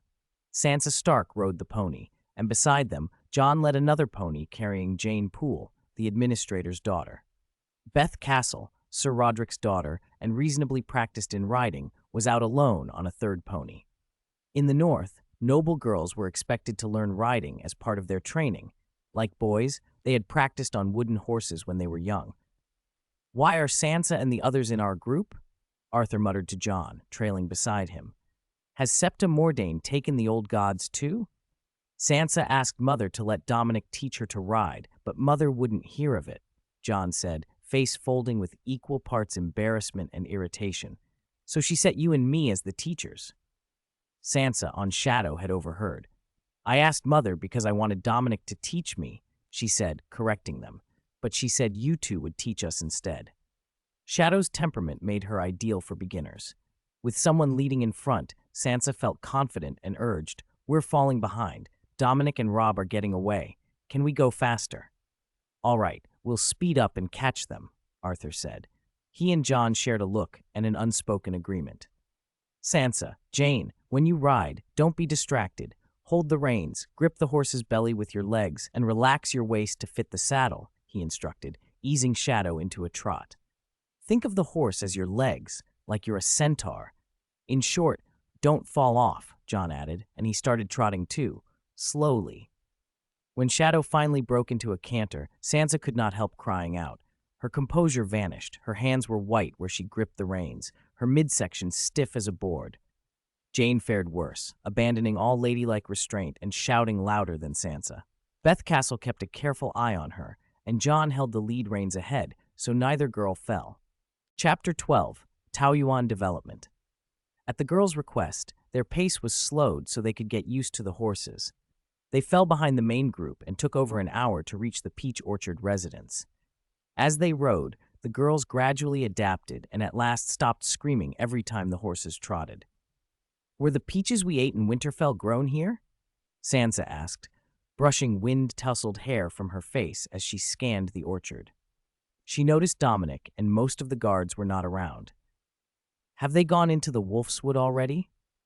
The others arrived about half an hour ago and asked me to feed their horses, the stable boy said, taking the reins of their 3 mounts. They rested for 10 minutes, watered the animals, then took the hounds into the wolfswood along the dirt road. I haven't even had time to groom the horses. Sansa's face fell when she heard Dominic wasn't there. Disinterested, she led her 2 companions to the stream to wash the dust from their faces. Arthur looked around for Fat Tom, and not seeing him, asked, "Did he go into the wolfswood with them?" "No. His son, Tom II, who manages the kennels, went," the stable boy replied as he led the horses. "Fat Tom went to inspect the orchard with a noblewoman. They should be back soon." Arthur nodded and climbed the watchtower. He habitually stood on the 3rd floor to get a full view of the peach orchard. Much had changed since they'd first arrived. Across the stream, the woods had been cleared, creating an open space where carpenters were leveling ground and piling lumber and stone. A carpentry workshop was being laid out. Besides making shields, finished bows, and arrows, logs would be processed into planks there. Tents and bonfires ringed the clearing, temporary lodging and messes for the craftsmen. A simple wooden bridge spanned the stream, wide enough for a single cart. The fence around the orchard was finished and reinforced with sharpened branches that could stop most small and medium animals. Inside the peach grounds, farmers had set up 5 scarecrows and wooden dummies. John practiced archery nearby. The open-air dining hall Arthur had used for a barbecue had been replaced by a stone great hall with a fireplace, much smaller than Winterfell's, but with 2 long tables that would seat about 40 people. Craftsmen had also dug new cellars around the watchtower to store peaches and wine. "A fine little manor," a voice said. Countess Dustin stood just outside the room, a peach in her hand, partly eaten. "I thought the peaches in the pie at Winterfell were brought from the south," she said. "I didn't expect them to be grown here." "It was Arthur's discovery, and Lord Eddard Stark supported it," Fat Tom said with a smile, wiping sweat from his forehead as he stood beside her. "My lady, if you like, Winterfell can send a cart, 2 carts of peaches as a gift when you return to the Barrowton." Arthur bowed as she entered. "My lady, didn't you go hunting in the Wolfswood with Dominic?" "I wanted to speak to this boy." Countess Dustin waved Fat Tom away. "Go about your work. You don't need to follow me." Seeing Arthur nod, Fat Tom relaxed, wiped his brow again, closed the door, and left. For commoners, hunting is survival. For nobles, it's about honor or a display of power, the Countess said, removing her usual black mink cloak. "What meaning do honor and power have for a childless widow? It's bastards like you who crave honor," she added with a cold smile as she sat. "Think how picturesque it would be when the victorious Stark returns to the north and eats the game his legitimate eldest son hunted with his own hands." She leaned closer, voice low. "Catelyn certainly won't give you a chance. A bastard teaching riding? That keeps Dominic from being near Sansa and keeps the true heir from taking part in hunts." "I told you I would leave the north," Arthur said, frowning. "My lady, you don't need to say these things to me." "You're still in the north, aren't you?" Countess Dustin said, raising the half-eaten peach. "Tell me, how did you manage to grow this here?" "I planted the trees in the Godswood at Winterfell," Arthur answered honestly. "The trees here were put in by the farmers. There are warm springs around Winterfell. It's not as cold as other parts of the north, so some things can grow." He didn't mention the oath of the Peach Garden item card and what it had cost him. He remembered the only time he'd used it. His eyes had rolled back, and he had blacked out, lying in a coma for a full day. When he woke, he was dizzy, with a splitting headache as if struck at the back of the skull. He'd been drained, weak, and bedbound for 7 days. During his recovery, he'd eaten peaches and drunk wine every day to avoid lasting harm. It was then he'd noticed an extra note under the item's description on the system panel. Item card, unlocked, Oath of the Peach Garden. Item card, unlock condition, visit a special location scene. The more special and famous the location, the easier it is to unlock the corresponding item card. Note, using item cards consumes large amounts of magic, energy, and stamina. Use within your limits.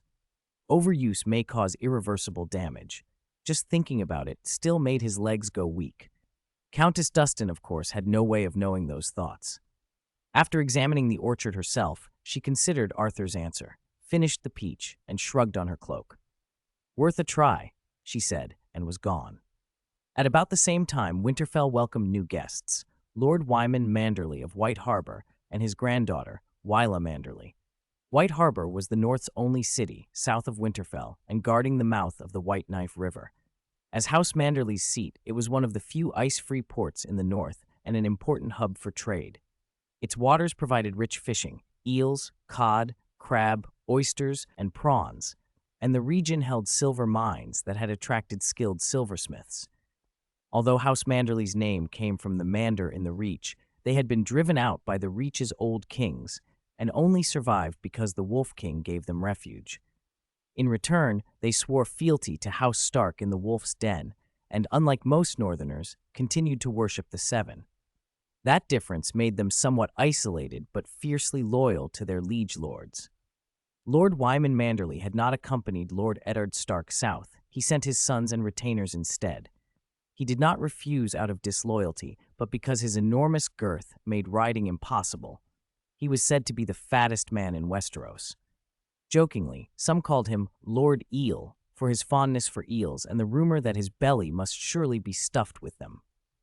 Chapter 13. Hunting and Hunting. Compared with the few carts of vegetables brought by Countess Dustin, Lord Wyman Manderley's gifts were fit for a lord of his size. They filled 20 carts, barrels of sweet wines and vintages from the south, casks of freshly caught lamprey, a flock of goats, more than 50 pigs, boxes of crabs and oysters, a giant cod, and several large lobsters. Wyman Manderley stepped down from his private sedan chair, his plump cheeks breaking into a broad smile that revealed the 4 chins beneath. He bowed with effort to kiss Lady Catelyn's hand, and after the bow he said, ruefully, "Lady, had I known of these battles sooner, I would have kept to a stricter diet in my youth and marched with my lord. Not standing at Eddard Stark's side is a lifelong regret." "There is no need for that, my lord," Catelyn replied with a polite smile, and she beckoned the servants with a gesture for bread and salt. "Eddard wrote that your 2 sons fought bravely.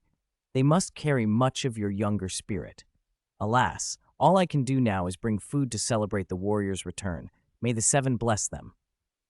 Lord Manderley accepted the offered bread, patted his large belly, and turned to indicate the girl at his side. "This is my granddaughter, Wilfilda Manderley. She only recently celebrated her 11th naming day. She should be about 2 years older than your son, Rob." Wilfilda wore her long brown hair braided into many small plaits. Slim and plainly dressed, she wore a light blue hunting tunic and light trousers, the Manderley merman worked into the cloth, and a silver 7-pointed star hung at her throat. "It is an honor to meet you, lady," she said, touching the pendant as she bowed. "While my father and uncle rode south with Lord Eddard, I prayed for them and for Lord Eddard day and night in the snow septum. Thankfully, the Seven watched over them." Catelyn bent and smoothed Wilfilda's cheek. "You are so like my daughter Sansa. You will surely be friends. May the mother and the maiden bless you, child." Most people in the north worshiped the old gods, and Catelyn rarely met northerners who shared her faith in the Seven, so she was pleased to find a believer in Wilfilda. As they walked toward the main keep, Wyman's talk turned again and again to Robb. When he learned that Countess Dustin had come to Winterfell, he frowned for the first time since arriving. Countess Dustin has been widowed and living in Barrowton for many years. What brings her to Winterfell now? He eased himself onto a long bench. A regular chair would not suit him. And when he heard that the Countess was here for the marriage between Dominic and Sansa, he rubbed his round belly and muttered, "If that's all it is, I shall never eat lamprey pie again." Peach Orchard Residence. Robb and Dominic had been 3 days deep in the Wolf's Wood. Guards and free knights returned to the peach orchard with game every day, though most of the prey were common. The best of it was an elk as tall as a man that Dominic had brought down. During those 3 days, Arthur and Jon had taught Sansa and the others the basics of riding. Arthur, impatient for action, wanted to go hunting in the Wolf's Wood himself. Jon was even more restless. "Sansa and the others aren't going into the Wolf's Wood," Jon urged. "The hunting gear is ready. We can leave now." "You're going into the Wolf's Wood?" Countess Dustin warned them before they left. "Hunting there is not like taking part in a beat. The Wolfswood hides shadow cats, bears, and wolves. You're not experienced hunters. It will be hard and dangerous to chase large game. Stay to the outer woods. Don't go deep. Arthur thought the girl's whispers and nervous screams might be more dangerous than the beasts themselves, and he set off with John, 2 guards, and a hunting dog. One of the guards was Winebelly, the man who had brought back game from the Wolfswood already. They rode out to the outer fringe, where peasants dug for roots, gathered fruit, and cut wood, mostly women, the old and children. The able-bodied had answered Lord Eddard's summons and gone south. Winebelly, experienced in the forest, scanned the edge and judged, "There are many folk from Wintertown here. Game avoids people, so there won't be much out here." "What are Rob and the others after?" John asked from behind. "We haven't seen them." "They went very deep. Rob wants a bear or a shadow cat," Winebelly replied, hacking at the tangle with his sword to open a path. "When we came back, they hadn't found tracks of shadow cats, but they found signs of bears." Kane, the other guard, led with the hunting dog. "For the 4 of us, we'll be lucky to find an elk or a boar." Arthur checked that no one had been drinking, a small comfort, and relaxed when they all answered no. "I want to shoot a raptor, an eagle or falcon, to tame and raise." "Tat," he said, fondling his bow. He had only used it on targets in training. Arthur's bow was an object of his care, ironwood from the wolfswood for the stave, a string of high-grade sinew bound with horn and wood, and then he had applied an equipment card to it, the Chillin bow. When highly focused, grants an auxiliary aiming effect against fast-moving horses and beasts. Besides the bow and a quiver of arrows, Arthur carried a hunting knife, 2 daggers, and a bone whistle for signaling. John had similar kit. Winebelly and Kane were more casual, a longsword and a sack of stone weights for throwing. They followed the dog and soon found tracks and other signs of game. Leaving Winebelly to make camp and stable the horses, the others walked to a spring where the trees grew thick and underbrush crowded the banks. Arthur spotted 2 gray rabbits drinking at the stream and crouched. "John, 1 each," he whispered. "I'll take the left, you take the right." John gave a nervous nod. Kane quieted the dog and kept his eyes moving across the woods. Arthur settled himself, drew the Chillin bow to his cheek, and focused. For a moment the rabbit's drinking motion seemed to slow, as if the world around him had dropped into slow motion. Twang! Twang! 2 strings sang in quick succession. John's arrow flew first and struck the plants beside his rabbit. The left rabbit leapt at the sound. Arthur released, and his arrow struck true in midair, piercing the animal's neck.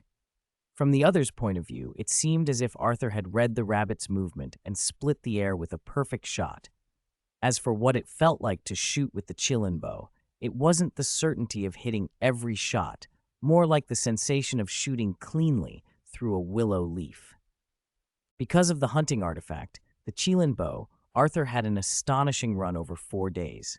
5 rabbits, 2 roebucks, 4 wild grouse, and more than 10 crows. Most of the crows were still alive. Arthur intended to give them to Meister Lu Wen to see if they could be trained. Credit was also due to Winebelly and Kane for their knowledge of the wolfswood and for the logistical support, and to the hunting dogs whose noses found most of the quarry. Even the best shot needs a target. Rob and Domi, however, had the most spectacular prize, a cave bear. They had lost 4 hunting dogs and left 2 free riders and 2 guards badly hurt trying to bring it down. In the end, they had to fire over 20 arrows to finish it. The body was ruined by the arrows and could not be taken whole, but the cave bear's head and paws were enough proof of a successful hunt. "This bear is bigger than I imagined," John said, staring at the massive carcass loaded on the rough wooden cart. He looked genuinely envious. "Shame I missed the hunting." His own prey had been a few rabbits and squirrels, respectable, but neither as plentiful as Arthur's nor as impressive as Rob's. "You don't want to see it when it's angry," Rob said, still a little pale with the memory. "To tell you the truth, I regret it. I meant to have the riders, the guards, and the dogs hold it while we speared it so we could have a whole pelt to prove my courage," Rob went on. "But then I watched it swat the dogs to death with a single paw, knock riders from their horses, and charge at me roaring. I swore I'd never be so foolish again. If it weren't for the 2 guards who took it off me, I'd be the one on that cart, Robb added, rubbing his shoulder. I wouldn't have made the final stab after the arrows struck. Arthur imagined himself in Robb's place and knew he wouldn't have done any better. Face to face with a cave bear, he might have made the wrong choice and turned the hunt into a fatal accident. Afterwards, he thought, half to himself and half joking, that hunting accidents were, for noble heirs, one of the few handsome ways to die, and he clapped Robb on the shoulder. No matter how it happened, you killed it, Arthur said. This is a cave bear. I'm sure Father will be proud. Robb the bear hunter, Jon said with envy. Robb the fearless. That honor belongs to everyone, Robb said at last, teeth gritted as he finished rubbing his shoulder. When the hunting party returned to Winterfell, Maester Lu Wen received a raven saying the northern host had crossed the Mummers Ford and entered the north. Noble ladies and their children began arriving at Winterfell. The great feast was being prepared in earnest. Noble feasts were never merely meals. They were the proper occasions for alliances, for arranging matches and fostering children. Marriage bound families together, and fostering created ties almost as strong. Eddard Stark and King Robert Baratheon had both been fostered by Jon Arryn, and Jon Arryn had risen in rebellion rather than hand over his foster sons to the Mad King after Brandon and Rickard Stark were killed in King's Landing. Those bonds mattered. A bastard like Jon Snow could expect none of that. The attention at Winterfell fell on Robb, on Sansa, and even on little Arya, while Lady Catelyn hovered over them like a hawk. Arthur took the excuse to stay idle. He avoided the practice yard and spent his days holed up in the library tower until the northern host returned. Winterfell, Eastgate. Arthur stood behind Robb, watching the endless line of men march along the King's Road. Even with many of the returning warriors already gone home, the army looked like a long, crawling gray-brown snake, hundreds of banners snapping in the cold wind. Leading the host was the Stark direwolf, and beneath it rode Arthur's uncle, Eddard Stark, long-faced and solemn as ever. His manner often made strangers think him harsh. Those who knew him called him kind. To Eddard's left rode the white sunburst banner of House Karstark, Lord Rickard Karstark beside it, old, grizzled, a loyal and seasoned vassal. To the right flew House Amber's chained, roaring giant, and beneath it marched Great John and Small John of Last Hearth, both towering men. Behind the direwolf followed houses of the north in their dozens, Flint's Stone Hand, Mormont's Green Bear, Serwyn's Black Battleaxe, Tallheart's Pine Tree, Manderley's Merman, Hornwood's Moose, and farther on the Red Flayed Man of Bolton, Risewell's Four Horseheads, Dustin's Crowned Axes, and many more. Eddard entered Winterfell with his household and the highborn. The rank-and-file men remained outside in the tents or were billeted in empty houses in Wintertown. "You've done well, Catelyn," Eddard said first, embracing her, then reaching down to ruffle Robb's hair. "Fearless, Robb. I'd not have thought any man, even the great Barristan, would face a bear at your age. You were brave." "My daughter grows prettier every day," he said to Catelyn as he smoothed Sansa's hem that Arya had mussed, then scooped Arya up and checked one of her scrapes. At last he turned and looked to Arthur and Jon, inclining his head. "We'll have time to speak later. Come, follow me into Winterfell." Eddard stood aside to greet his lords as they filed into the castle. After the nobles had taken the traditional salt and bread, they entered one by one. Jon. Robb stepped to the side, watching the two Johns from House Amber go in, and whispered to Jon Snow, "Look at those two from House Amber. Think of them as cave bears. A cave bear on its hind legs wouldn't be as tall or broad as they are. How does Father make men like that obey?" "You ought to watch Lord Roose Bolton more closely, Robb," Arthur said softly, eyes fixed as Roose Bolton passed. "They say leeches have sucked all passion from him. A man who is utterly calm and rational is more frightening than two cave bears." Robb and Jon turned. Lord Roose's pale eyes had already swept the crowd and met Robb's blue ones. Caught, Robb looked away like a schoolboy caught daydreaming. "Arthur, you don't miss much," Robb muttered after Lord Roose had gone. "I thought of that damned room in the Dreadfort," Robb said, voice low. "Old Nan told stories of the Boltons hanging their enemies' skins on the walls. Maybe they even hung a Stark," a voice with a southern accent cut in beside them. The words sent a chill along Jon's spine. He looked toward the speaker. a boy about their age, standing a little apart from the rest. Theon Greyjoy. After the vassals had filed into Winterfell, Eddard explained the boy's identity to Catelyn. He is Balon Greyjoy's only surviving son, now a ward of Winterfell. He will grow up with our children, Catelyn. Catelyn took Arya from Eddard's arms, glanced at Jon Snow and said, "Ned, you always make me fret when you go south, and you always bring me surprises." "Go and rest in the keep first," Eddard replied. "Tonight's feast is Wyman Manderly's doing. There is enough food and wine in the great hall for every guest." Eddard Stark's long, solemn face seldom showed fatigue, but he nodded and took his place. When the feast began, the plain stones of the great hall were hung with banners and the weapons of lord and vassal alike. Guests crowded onto long benches, talking loudly, boasting, cursing, and arguing over trifles. "Look, a sapphire I took off an ironborn lord," one bragged. "They look big, but when it comes to fighting, they charge slower than the families of the mainland, always coming last to grab the scraps." "Fuck you. We killed no fewer ironborn than you," another shot back. Most of the talk, though, circled around Sir Jorah Mormont of Bear Island. He had been among the first to take pike, knighted on the spot by King Robert for his deeds. He had won the tourney at Lannisport and married Lynesse Hightower of the Reach, and the hall agreed he had never known a better season in life. Arthur, sitting at the far end of the long table, nibbled at a peach pie and kept scanning the high platform until he found the Great Bear and his fair wife. He drained a cup of the peach wine Jon had quietly topped off for him, watched Jorah and Lynesse, and sighed inwardly.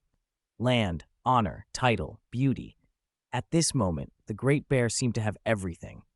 Once the high table was seated, cups were raised in turn, and the formal toasts made. Then the great doors of the hall swung open with a groan, and a blast of cold air swept inside. Robb had been missing until then.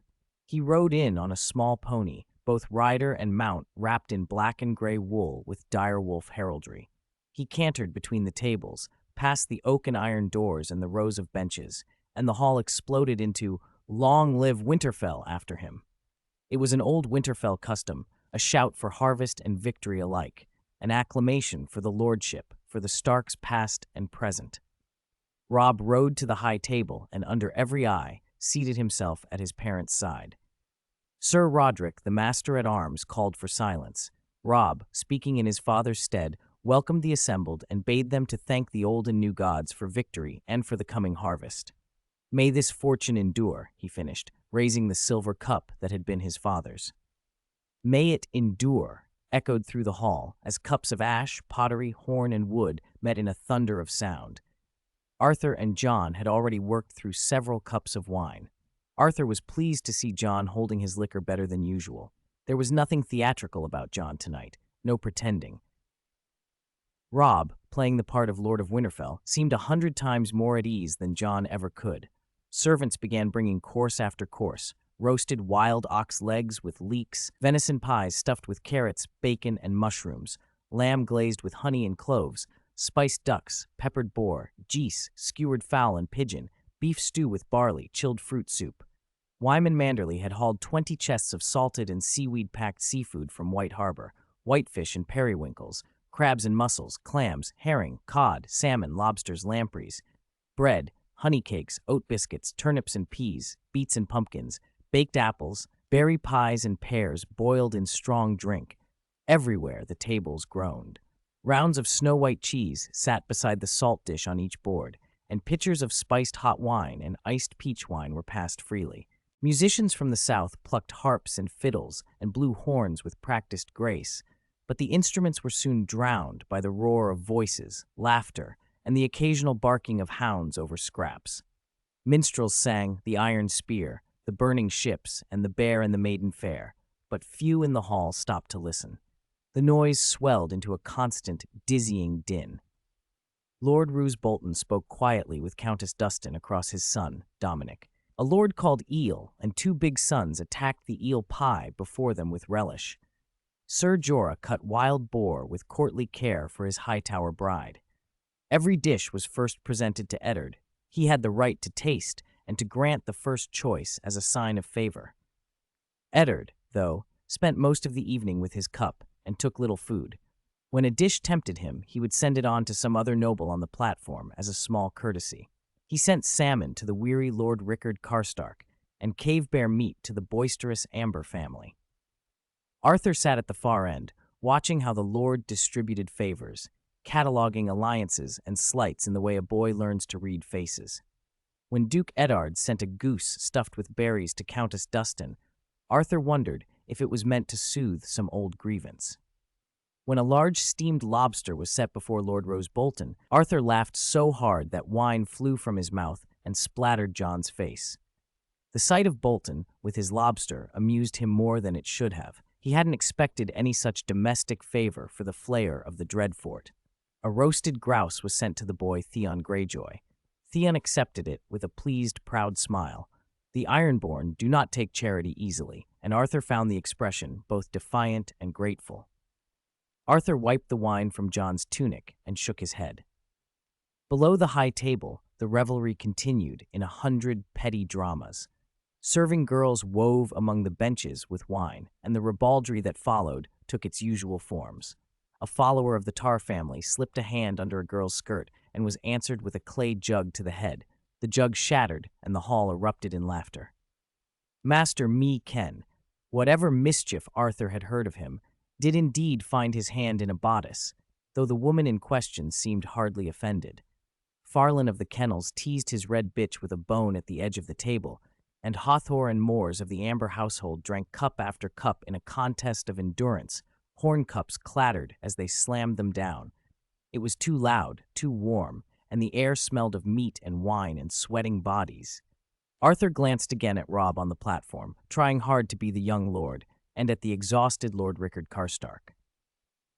He knew, with a slow, certain sadness, that he would not be a Stark of consequence in this life.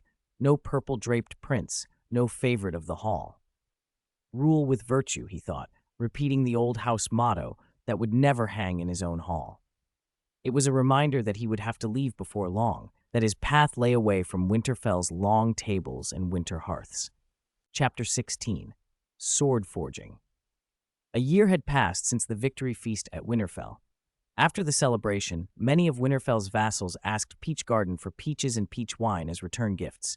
Anyone with an eye for value understood why. Peach trees that could bear fruit in the north were rare. Some, like Lord Wyman of White Harbor and Lady Dustin of Barrowton, requested saplings to transplant. Whether seeds or saplings, few survived the year. Those that did produced small, painfully sour fruit. Yet the peach wine made from those fruit in the Wolf's Wood became famous across the north.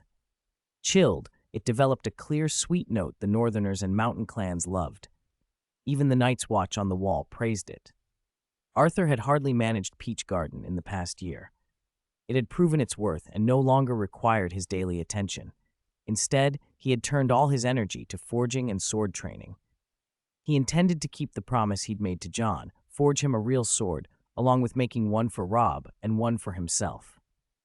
Using the equipment cards unlocked through the 6-kill peach wine system panel, he planned 4 bladed pieces with attributes: the Chingang sword, the Cold Ice sword, and the Yin-Yang twin swords. Chingang sword, slashes that pierce armor, blade so keen it can split hair. Cold Ice sword, a blade that stays cold, holding it brings clarity and calm.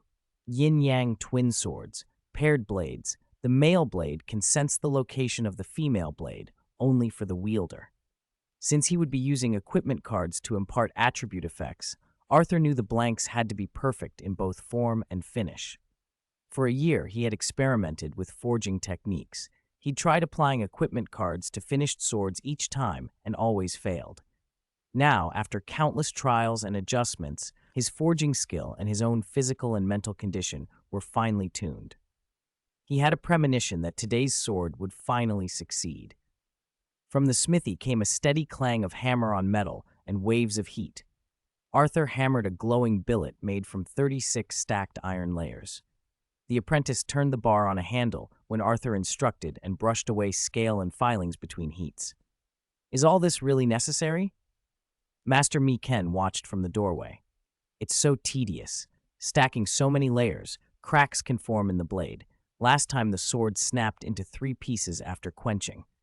Those were the consequences of Arthur's earlier failures trying to bind attributes into forged blades with equipment cards. Arthur, hammering with steady rhythm, responded without losing focus.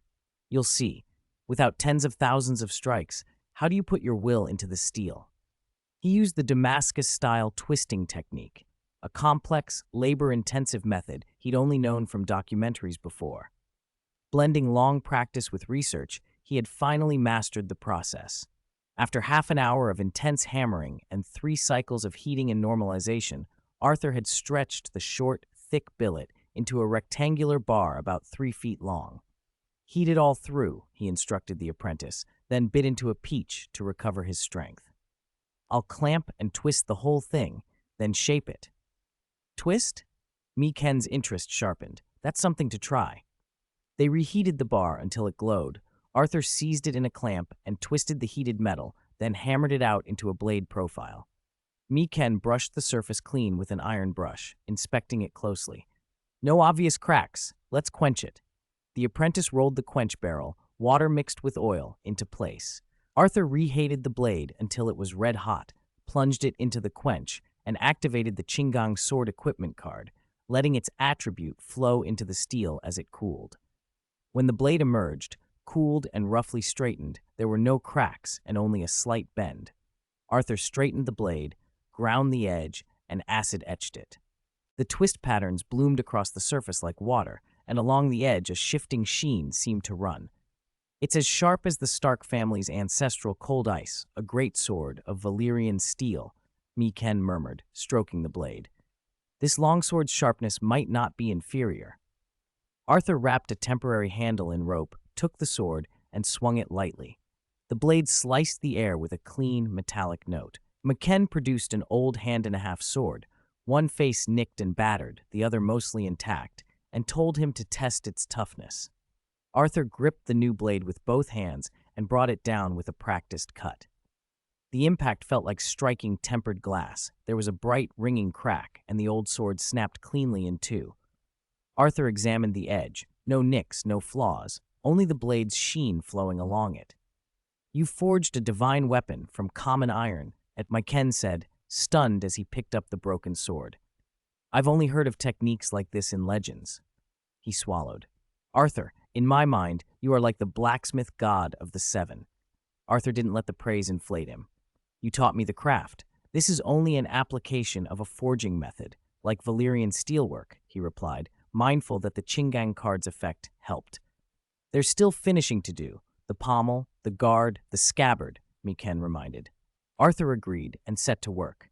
He forged a guard from soft steel, shaped ironwood into a handle, wrapped it in cave-bear leather and rope for a sure grip, and made a scabbard of ironwood similarly wrapped.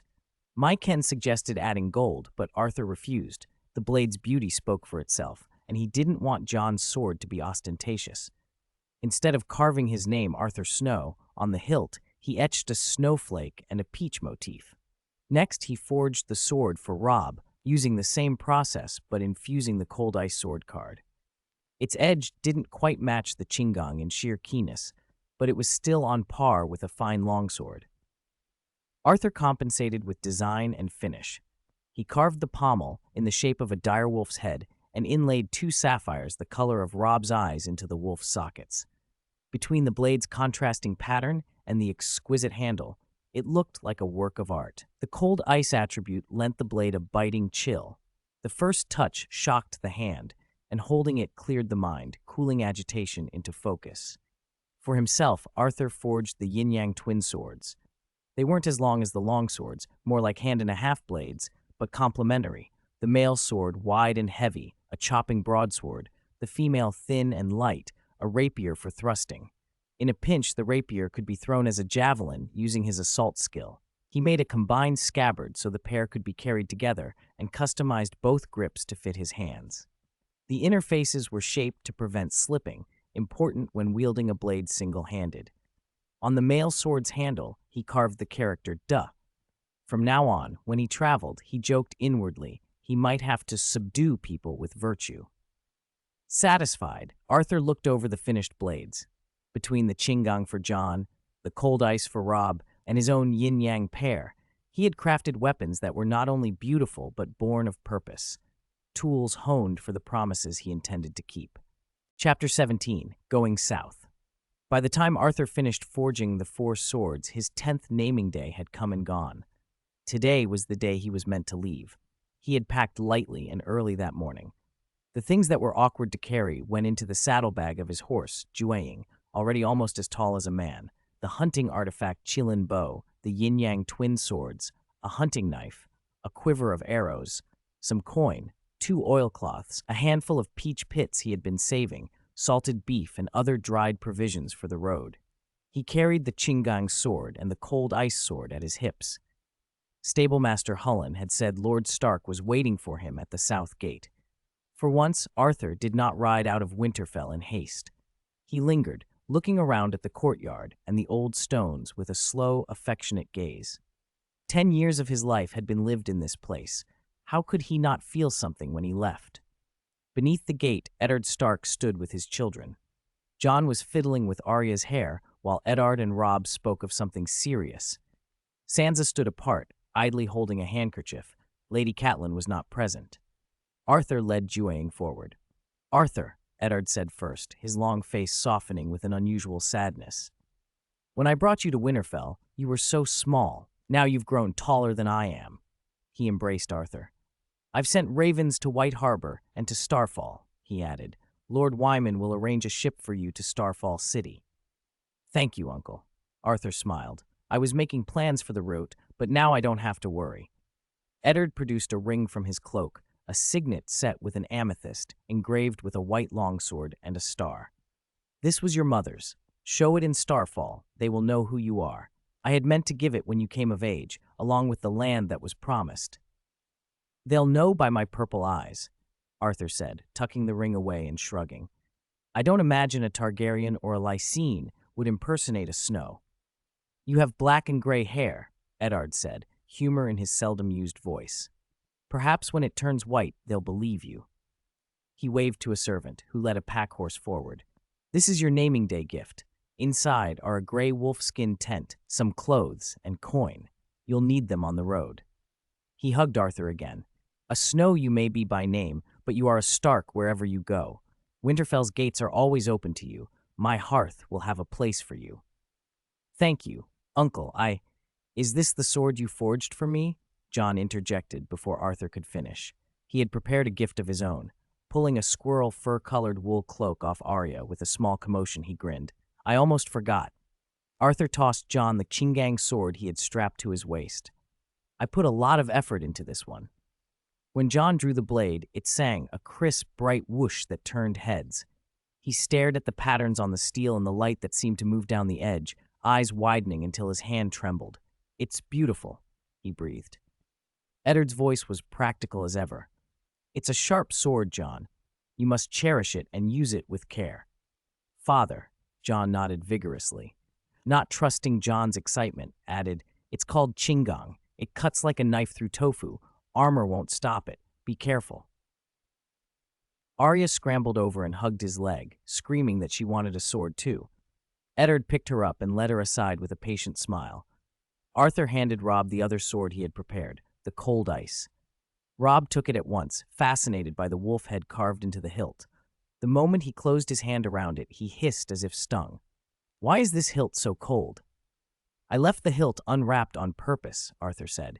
"The cold steadies the mind. Take it when you're angry, hold it, and don't let go." After a moment, Robb settled, pleased, and presented Arthur with a silver inlaid dagger engraved with the Stark direwolf. Sansa offered a handkerchief she had woven herself and embroidered with the direwolf, murmuring, "Safe travels, cousin." Arya, having managed to find a length of fine cloth somewhere, pressed it into Arthur's hands and demanded he make her a sword like Jon's when he came back. Arthur glanced at his uncle's cloak and noticed a small scrap missing from the hem. He guessed where the cloth had come from and felt a little guilty relief that the missing scrap wasn't taken from Eddard's trousers. Eddard wanted to send men with Arthur all the way to Starfall, but Arthur refused. Dorne was too far by road. In the end, they compromised. A small escort would ride him to White Harbor and show him how to travel safely. With farewells said, Arthur left Winterfell, the place he had called home for more than 10 years, and followed the guards south along the King's Road and then along the White Knife toward the sea. White Harbor sat at the river's mouth. Without Eddard's arrangements, Arthur would have taken the inland way, crossing Moat Cailin, traveling the Neck past Cranogman and Lizard Lions, and seeing much of Westeros on foot. Part of his plan had been to visit famous places and unlock new brocade pouch cards. At present, only one brocade pouch card was usable, Oath of the Peach Garden. The pouch's power was heavy to bear, but devastatingly effective. It was worth the cost. New cards unlocked at special locations. The more famous or unique the place, the easier the unlock. Still, with a safer route on offer, Arthur did not refuse the escort. The guards were dutiful and practical companions. They taught him how to pick a good campsite and pitch a tent, how to keep a campfire small and safe, and to be wary not only of wolves and wild beasts, but of travelers who might be thieves in disguise.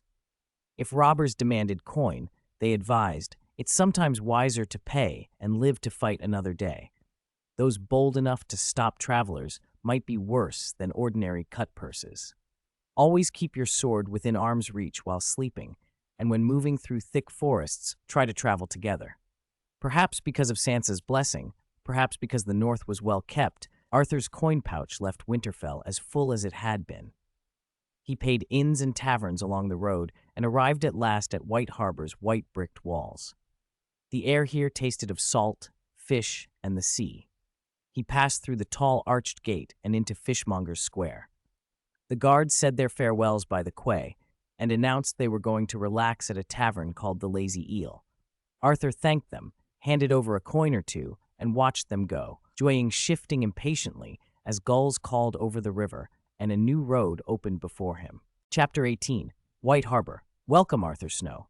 At the Manderley dining table, Arthur met Lord Wyman again, a man as rich in girth as in coin. House Manderley welcomes any member of the Stark family who comes to White Harbor from Winterfell, even if his name is not Stark. It was a small, informal meal, the sort where only kin sat. Wyman's two sons, Wylis and Wendell, both nearly as broad as their father, Wylis's wife and their two daughters, and Wyman's cousin, the sturdy Sir Marlon Manderley, captain of the City Watch. Arthur's dinners at Winterfell had felt much the same. Not a great feast, but a table where the lord sat among his household. Uncle Eddard would always leave an empty place and invite different folk each night, stewards to talk coin and stores, the master-at-arms to discuss training, Meister Lewin about books, even the old wet nurse with her stories. A lord must eat with his men to win their hearts. Eddard had told Robb and Arthur both, you must know your people and let them know you. Arthur had taken that to heart, and now he sat where such lessons had been learned, on Wyman's right, lifting an eel pie to his lips. Thank you for your hospitality, Lord Wyman, Arthur said politely. Uncle Eddard often calls you his closest friend and loyal vassal. Lord Eddard is the most just and noble man I have ever known, Wyman answered. When we received his letter, we started looking for ships bound for Starfall at once. Wendell, opposite Arthur, and still flecked with scraps of food, cut in. Unfortunately, the only captain willing was from Braavos. He was bound for King's Landing. He speared a piece of fish. He should have sailed 3 days ago, but we kept him to clear a proper cabin with a window. Thank you for arranging that, Arthur replied. The stepstones are thick with pirates and storms. Going by the King's Road to Starfall will be safer. No thanks needed. Your house took us in when we had nowhere, the green-haired girl beside Wendell said, setting down her knife and fork. House Manderley swore fealty to the Starks in the Wolf's Den, before the old gods and the new. Arthur recognized her as Vera Manderley. He remembered how, even in the face of threats at the Red Wedding, she had sworn loyalty to the Starks, the kind of brave, blunt devotion that reminded him of Lyanna Mormont in some stories. It said much about the place House Stark still held in the North. Even when Winterfell had burned and the family's fortunes waned, their name still commanded loyalty. You speak true, Vera, Lord Wyman said, unusually solemn. White Harbor owes a debt to Winterfell that cannot be repaid. For that reason, I refused Countess Dustin's marriage proposal. He paused, looking with fatherly regret at his eldest granddaughter, Wilfilda. A pity for you, Wilfilda. Dominic Bolton is a decent match. Grandfather, I'm young. There's time, Wilfilda said with a smile, then turned to Arthur. I remember a peach pie at a Winterfell feast. They said you first planted those peaches and ran the garden afterward. Is that true? The peaches we raise here are small and sour. Even my father and uncle don't like them, Vera added. Can you advise us? Maybe the site is wrong, Arthur offered. The two girls pressed him with eager faces. Or the variety might not suit the seaside climate. Will you help us? Vera tugged his sleeve and fixed him with bright eyes. Arthur almost laughed inwardly. Her look was all pupil and petition. He was already short on time. The Bravosi captain had waited 3 days. Before he could hedge, Lord Wyman spoke. You can help them select a good spot and the right trees, Arthur. Walk their land with them and tell them what will grow. Arthur had little choice but to accept. All right, I'll do what I can, but I can't promise success. The next day, Vera, Wilfilda, and Sir Marlon showed Arthur around White Harbor. They began at New Castle, House Manderley's roomy keep on a hill with the Merman banner snapping above the towers. From there, they looked down on the two harbors. The city was a spread of whitewashed houses and dark slate roofs, streets paved with large cobbles and full of small stalls, shouting vendors, children at play, women hanging clothes. The Grand Sept of the Seven rose proudly, statues of the gods on its dome. Pilgrims and worshippers moved through its doors. They finished at the Wolf's Den outside the town, a defensive holdfast once planted by the Starks against Andal invaders and pirates, lands once granted to kin of the Starks like the Grey Starks, who had later fallen for joining the Boltons. After a day's touring, Arthur knew the girls better. Wilfilda, braided and composed, eyed him with curiosity. Are you really only 10? She asked. He was about the same height as Sir Marlon, tall for his age. If not for last year's feast, when I noticed your purple eyes, I'd think you an imposter, she said. Bastards seem to grow faster than most, Arthur answered with a wry smile, drawing out the direwolf handkerchief Sansa had given him. Sansa gave this to me for my 10th name day. Sansa? Wilfilda glanced at Vera, who had been studying a line of hermit crabs on the beach. She is well taught like me. My grandfather took me to that feast hoping I'd be betrothed to Robb Stark, Wilfilda said, the silver 7-pointed star on a chain at her throat catching the light. It didn't happen. She leaned in. You've lived with him for 10 years. Tell me about Robb. What would you like to know? His looks. Red hair, blue eyes. He's a handsome lad. Arthur inhaled the salt air, displeased by how new the seaside felt to him. He's grown this year, taller and stronger than the last time I saw him. His character is like his father's, Lord Eddard, Arthur added. Perhaps he even surpasses him. When I left Winterfell, he gave me a dagger, silver inlaid, a direwolf on the pommel. Sounds fine. Wilfilda toyed with her pendant. Your words remind me of King Baelor the Blessed. He was so devout, he starved himself. Lord Eddard is the most honorable man I know, Arthur said. Wilfilda searched his face, as if weighing whether he lied. If you're not lying, I ought to feel lucky. Arthur cleared his throat and changed the subject. Noble women could be intimidating. Sansa and Vera aside, most of them were all sharp angles and expectations. About those peach trees, Wilfilda said, I've been to the peach garden and hired farmers to tend it, but nothing stuck. Arthur made a self-deprecating joke. Look at me. Bastards grow faster than most. He drew a small cloth pouch from his pocket and spilled a dozen hard peach pits into his hand. Maybe these pits, selected by a bastard, will grow faster too. Wilfilda blinked, slightly taken aback by his frankness. She accepted the pouch then with an impulsive flourish of pride, pulled a small silver pendant from her own pocket and offered it to him. Snow, this is for you. Arthur took it without thinking. The pendant depicted a human torso with a fish tail, more delicate and comely than the fierce merman on the Manderley sigil, like a mermaid from a tale. Thank you, Miss Manderley, he said, meaning it. Chapter 19. Set Sail. The wave-breaker flew purple Bravosi sails. Her captain was Victa, a true Bravosi who had made a living on the narrow sea for 30 years. He liked to tell how he began as a mere oarsman, rose to first mate, and finally bought his own ship. Voyages between Braavos, Pentos, White Harbor, Gulltown, and King's Landing had taught him the currents, winds, and tides of the narrow sea, and the markets and goods of each port. One more profitable trip to Braavos, and he could afford a second ship. He already had a name picked out for her, the Wind Rider. He was loading the last of his cargo and preparing to sail for Gulltown in the Vale when his departure was delayed. The fat merman from House Manderley had detained the ship, 1 week of waiting and a promise to keep a good room. This afternoon, the wind and currents were right, and Victa, perched high on the mast, tested the air and the water. If that fat Manderley still didn't let them go by nightfall, he resolved he would slip his moorings and run. At worst, he'd refuse to trade at White Harbor again.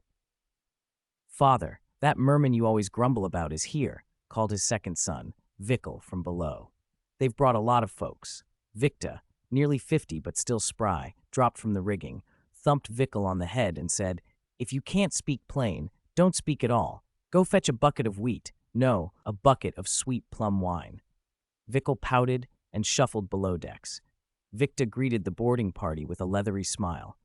"Honored Sir Wendell Manderley, have you brought your guest? I bought sweet plum wine from your lands, finest I've had." Sir Wendell's greasy hand patted Victa's shoulder, and 3 silver stags clinked into the captain's palm. "See that you escort this handsome young man safely to King's Landing. Bring your ship to White Harbor next time, and you'll get a tax break." While the sailors stowed trunks and horses, Victa told his son to open the wine barrel. After the courtesy drink, the young man introduced himself as Arthur Snow. He learned the ship would depart that afternoon, thanked Sir Wendell, and retired to his cabin to make plans. Arthur sketched a rough map of how he would reach Starfall after arriving in King's Landing, follow the King's Road, turn onto the Rose Road to Horn Hill, then follow the Torrent River south to Starfall. If he reached Horn Hill, he thought perhaps he might find Samwell Tarley, who in time would be Jon's friend at the Wall. In Starfall, he would first pay his respects to his mother, Ashara, and seek recognition from his kin. If they acknowledged him, he would ask for a plot of land to farm among the Red Mountains, hunt wildlings, and perhaps one day win the greatsword Dawn, forged of meteor iron and held by House Dane. Dawn, Arthur knew, was given to the knight in the family most worthy, not necessarily the head. Still, he knew he had little claim. If his kin rejected him, he'd travel the free cities of Essos, gain experience, collect favors, and broaden his skills: sword, horse, sea, and navigation. It was not, he assured himself, because of the Captain Lease travelogues of courtesans in Bravos, the 7 spring calls of Lys, or the pleasure gardens of Tyrosh that he wanted to roam, but for work and learning. A knock interrupted him. Captain Victa entered with a plate of biscuits and fruit. "Some snacks. Do you hail from Lys? Sir Wendell seems to think highly of you." "I'm from Westeros," Arthur said, setting down his quill. "Not every purple-eyed man is Lysene or Valyrian. My uncle is the Warden of the North, the liege lord of House Manderley. We'll be off soon." Victa set the fruit down respectfully. "We'll call it Gulltown for supplies. The Vale has grand produce, fruit and vegetables the size of pumpkins." Arthur peered through the cabin's wooden shutters. The sky paled, and the wind grew. "Looks like it's coming in," he said. "This ship's called the Wavebreaker," Victa said, thumping his chest. "Not afraid of wind or sea. I know the narrow sea as well as my own beard. I don't need a lighthouse to guide me." That night, Arthur welcomed his first voyage. Victa's boast was true in part. He knew the sea well. But sailing at night, even Victa accepted the lighthouse's guidance. The beacon they followed was a trick. The Wavebreaker struck a hidden reef. Violent shaking threw Arthur from sleep. Shouts in many tongues filled the dark as water rushed into the lower decks. He snatched the sword at the head of his bed and the Chelan bow from the wall. He tossed the copper coins from his money bag into the berth, then emptied the silver stags as well, keeping only 20 gold dragons. He drew on his cloak, felt for ring, dagger, and handkerchief, and touched the merman pendant at his throat. "The ship can't be saved. Take the valuables and leave the rest." Captain Victa's voice rose. "Go for the islet. There's a little rock not far off." Arthur thought of going below to fetch Shadow, but when he burst onto the deck, Shadow was already ahead of him, cutting through the black water toward the islet like a thing with no fear of cold. Arthur cursed and laughed all at once. The horse, Shadow, had always seemed uncanny, strong, patient, able to carry heavy loads and to go on and on. It also had the infuriating habit of putting a length between itself and him whenever danger called.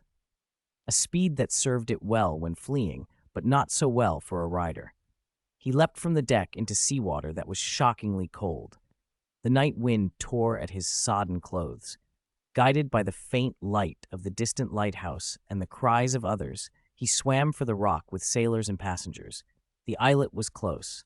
He reached it breathless to find Shadow already shaking the brine from its coat and nudging him as if to say, "See how fast I was? Aren't I splendid?" Victa sat on a stone, staring at the wave-breaker as she began to list and sink. "The beacon misled us," he muttered, knuckles white. "They set a false light. Damned bandits." "What do we do?" Arthur's clothes clung to him. The sea wind cut through him, and he wrung his cloak. "There's little traffic this far out. We'll have to wait for them," Victa said, hopelessness plain on his face. "Only hope the salvage will satisfy them." "What then?" Arthur watched sailors ferry goods ashore in a small skiff as water lapped the slanting deck. Victa's shoulders drooped. "I only want to get back to Braavos with my sons. I signed an insurance contract." Arthur knew of such contracts, a kind of wager common in Braavos and Volantis. If a ship was lost to storm or pirates, the insurer promised to make it whole again. Contracts could be written, survival could not be. All too few captains who lost their ships ever sailed again. Soon the sound of oars and many voices approached. A score of rowing boats came alongside. After parleying with Victa, the men in them escorted everyone that could be spared and what they could salvage to Sisterton on Sweet Sister Island. Sisterton was a foul little place, a century-old haunt of smugglers, and before that, pirates. Muddy streets were boarded with planks from sunken hulls. Houses leaned together in wattle and daub shabbiness beneath thatched roofs. The stench of pig dung and rotten fish hung in the alleys. The gallows gate by the quay was always hung with corpses, bellies slashed open, and entrails swinging in the salt wind. Victa paid away nearly all the salvage as ferry fees. From the moment the hull struck the reef, he had known he stood to lose everything. He pleaded with the guard captain who came to inspect the castaways. "I only ask to leave safely and go back to Braavos with my sons," he said. "That depends on whether the goods are enough," the captain answered coldly. "We're happy to help salvage a wreck."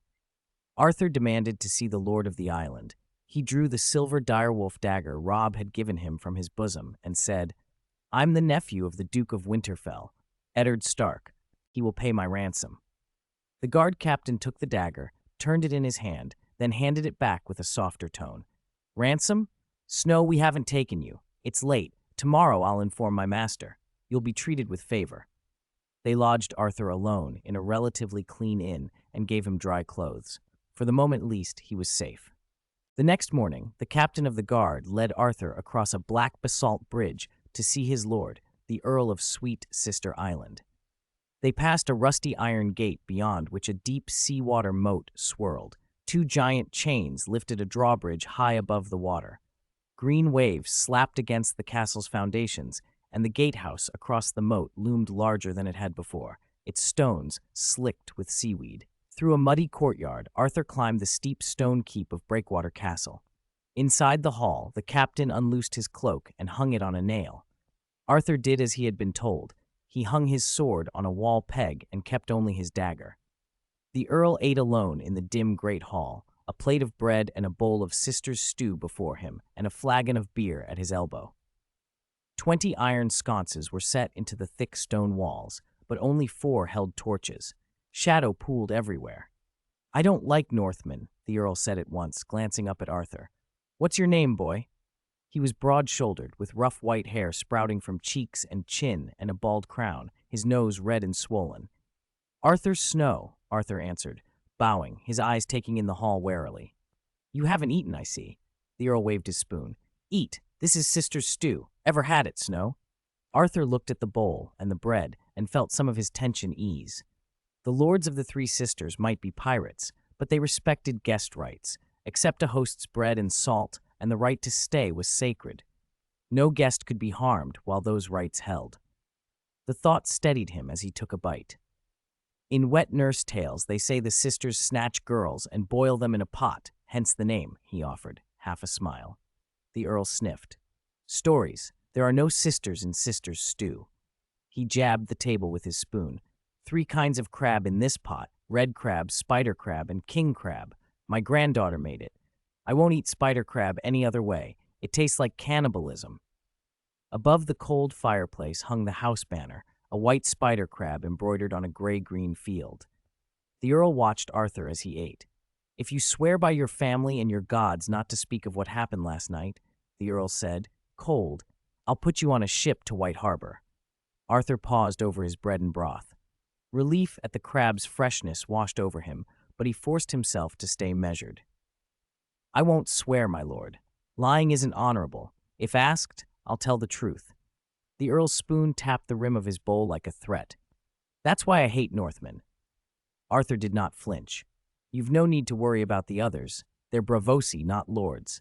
"You think I'm afraid of Stannis?" the Earl snapped, slamming his hand on the table. "He won't hear, and Eddard Stark won't ride to Sweet Sister Island for a bastard cousin." Arthur met the Earl's gaze without lowering his own. "You haven't met my uncle. He carries out sentences himself. If he finds I'm missing, he will investigate. King Robert is close to him. He'll send Stannis if he must. Perhaps you will find yourself hanging, or your head taken by ice." The Earl's face tightened.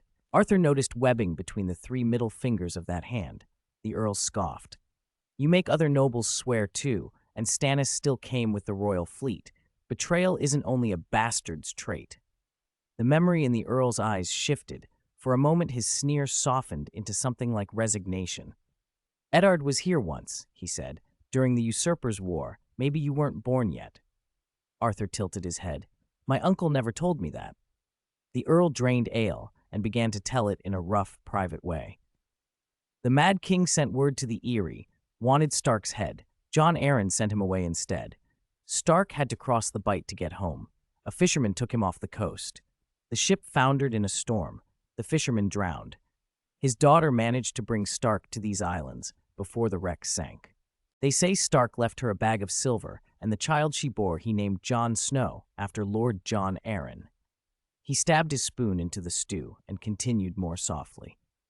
"When Eddard came through here, my father sat where I sit. Our maester urged we cut off his head and send it to the king. He said the Mad King would reward us.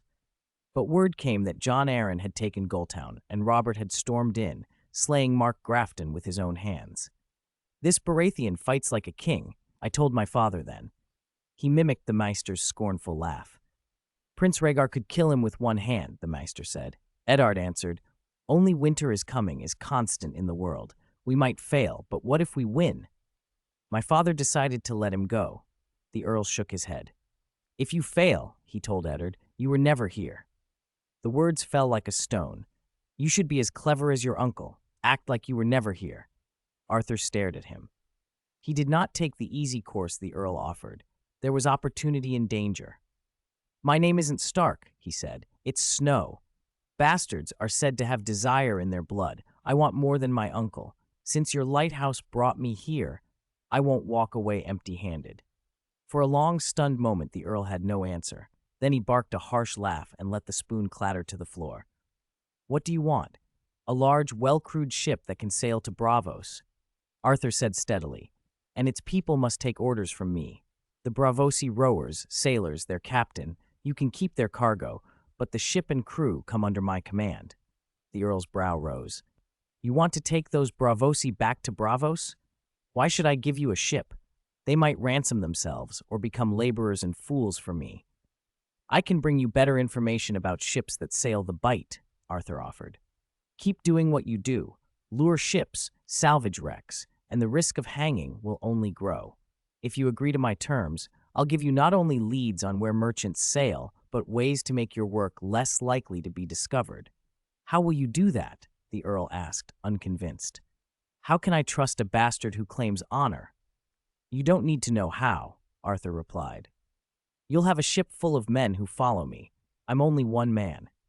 When the Earl hesitated, Arthur walked to the center of the hall, bent at the waist in a bow, and repeated in a low voice the line he'd heard once in another's mouth. "Only winter is coming is constant in the world. We may fail, but what if we succeed?" Godric Borel stared at him as if weighing lead. Finally the Earl roared, half anger, half reluctant agreement. "If you fail, I won't be able to pretend you were never here."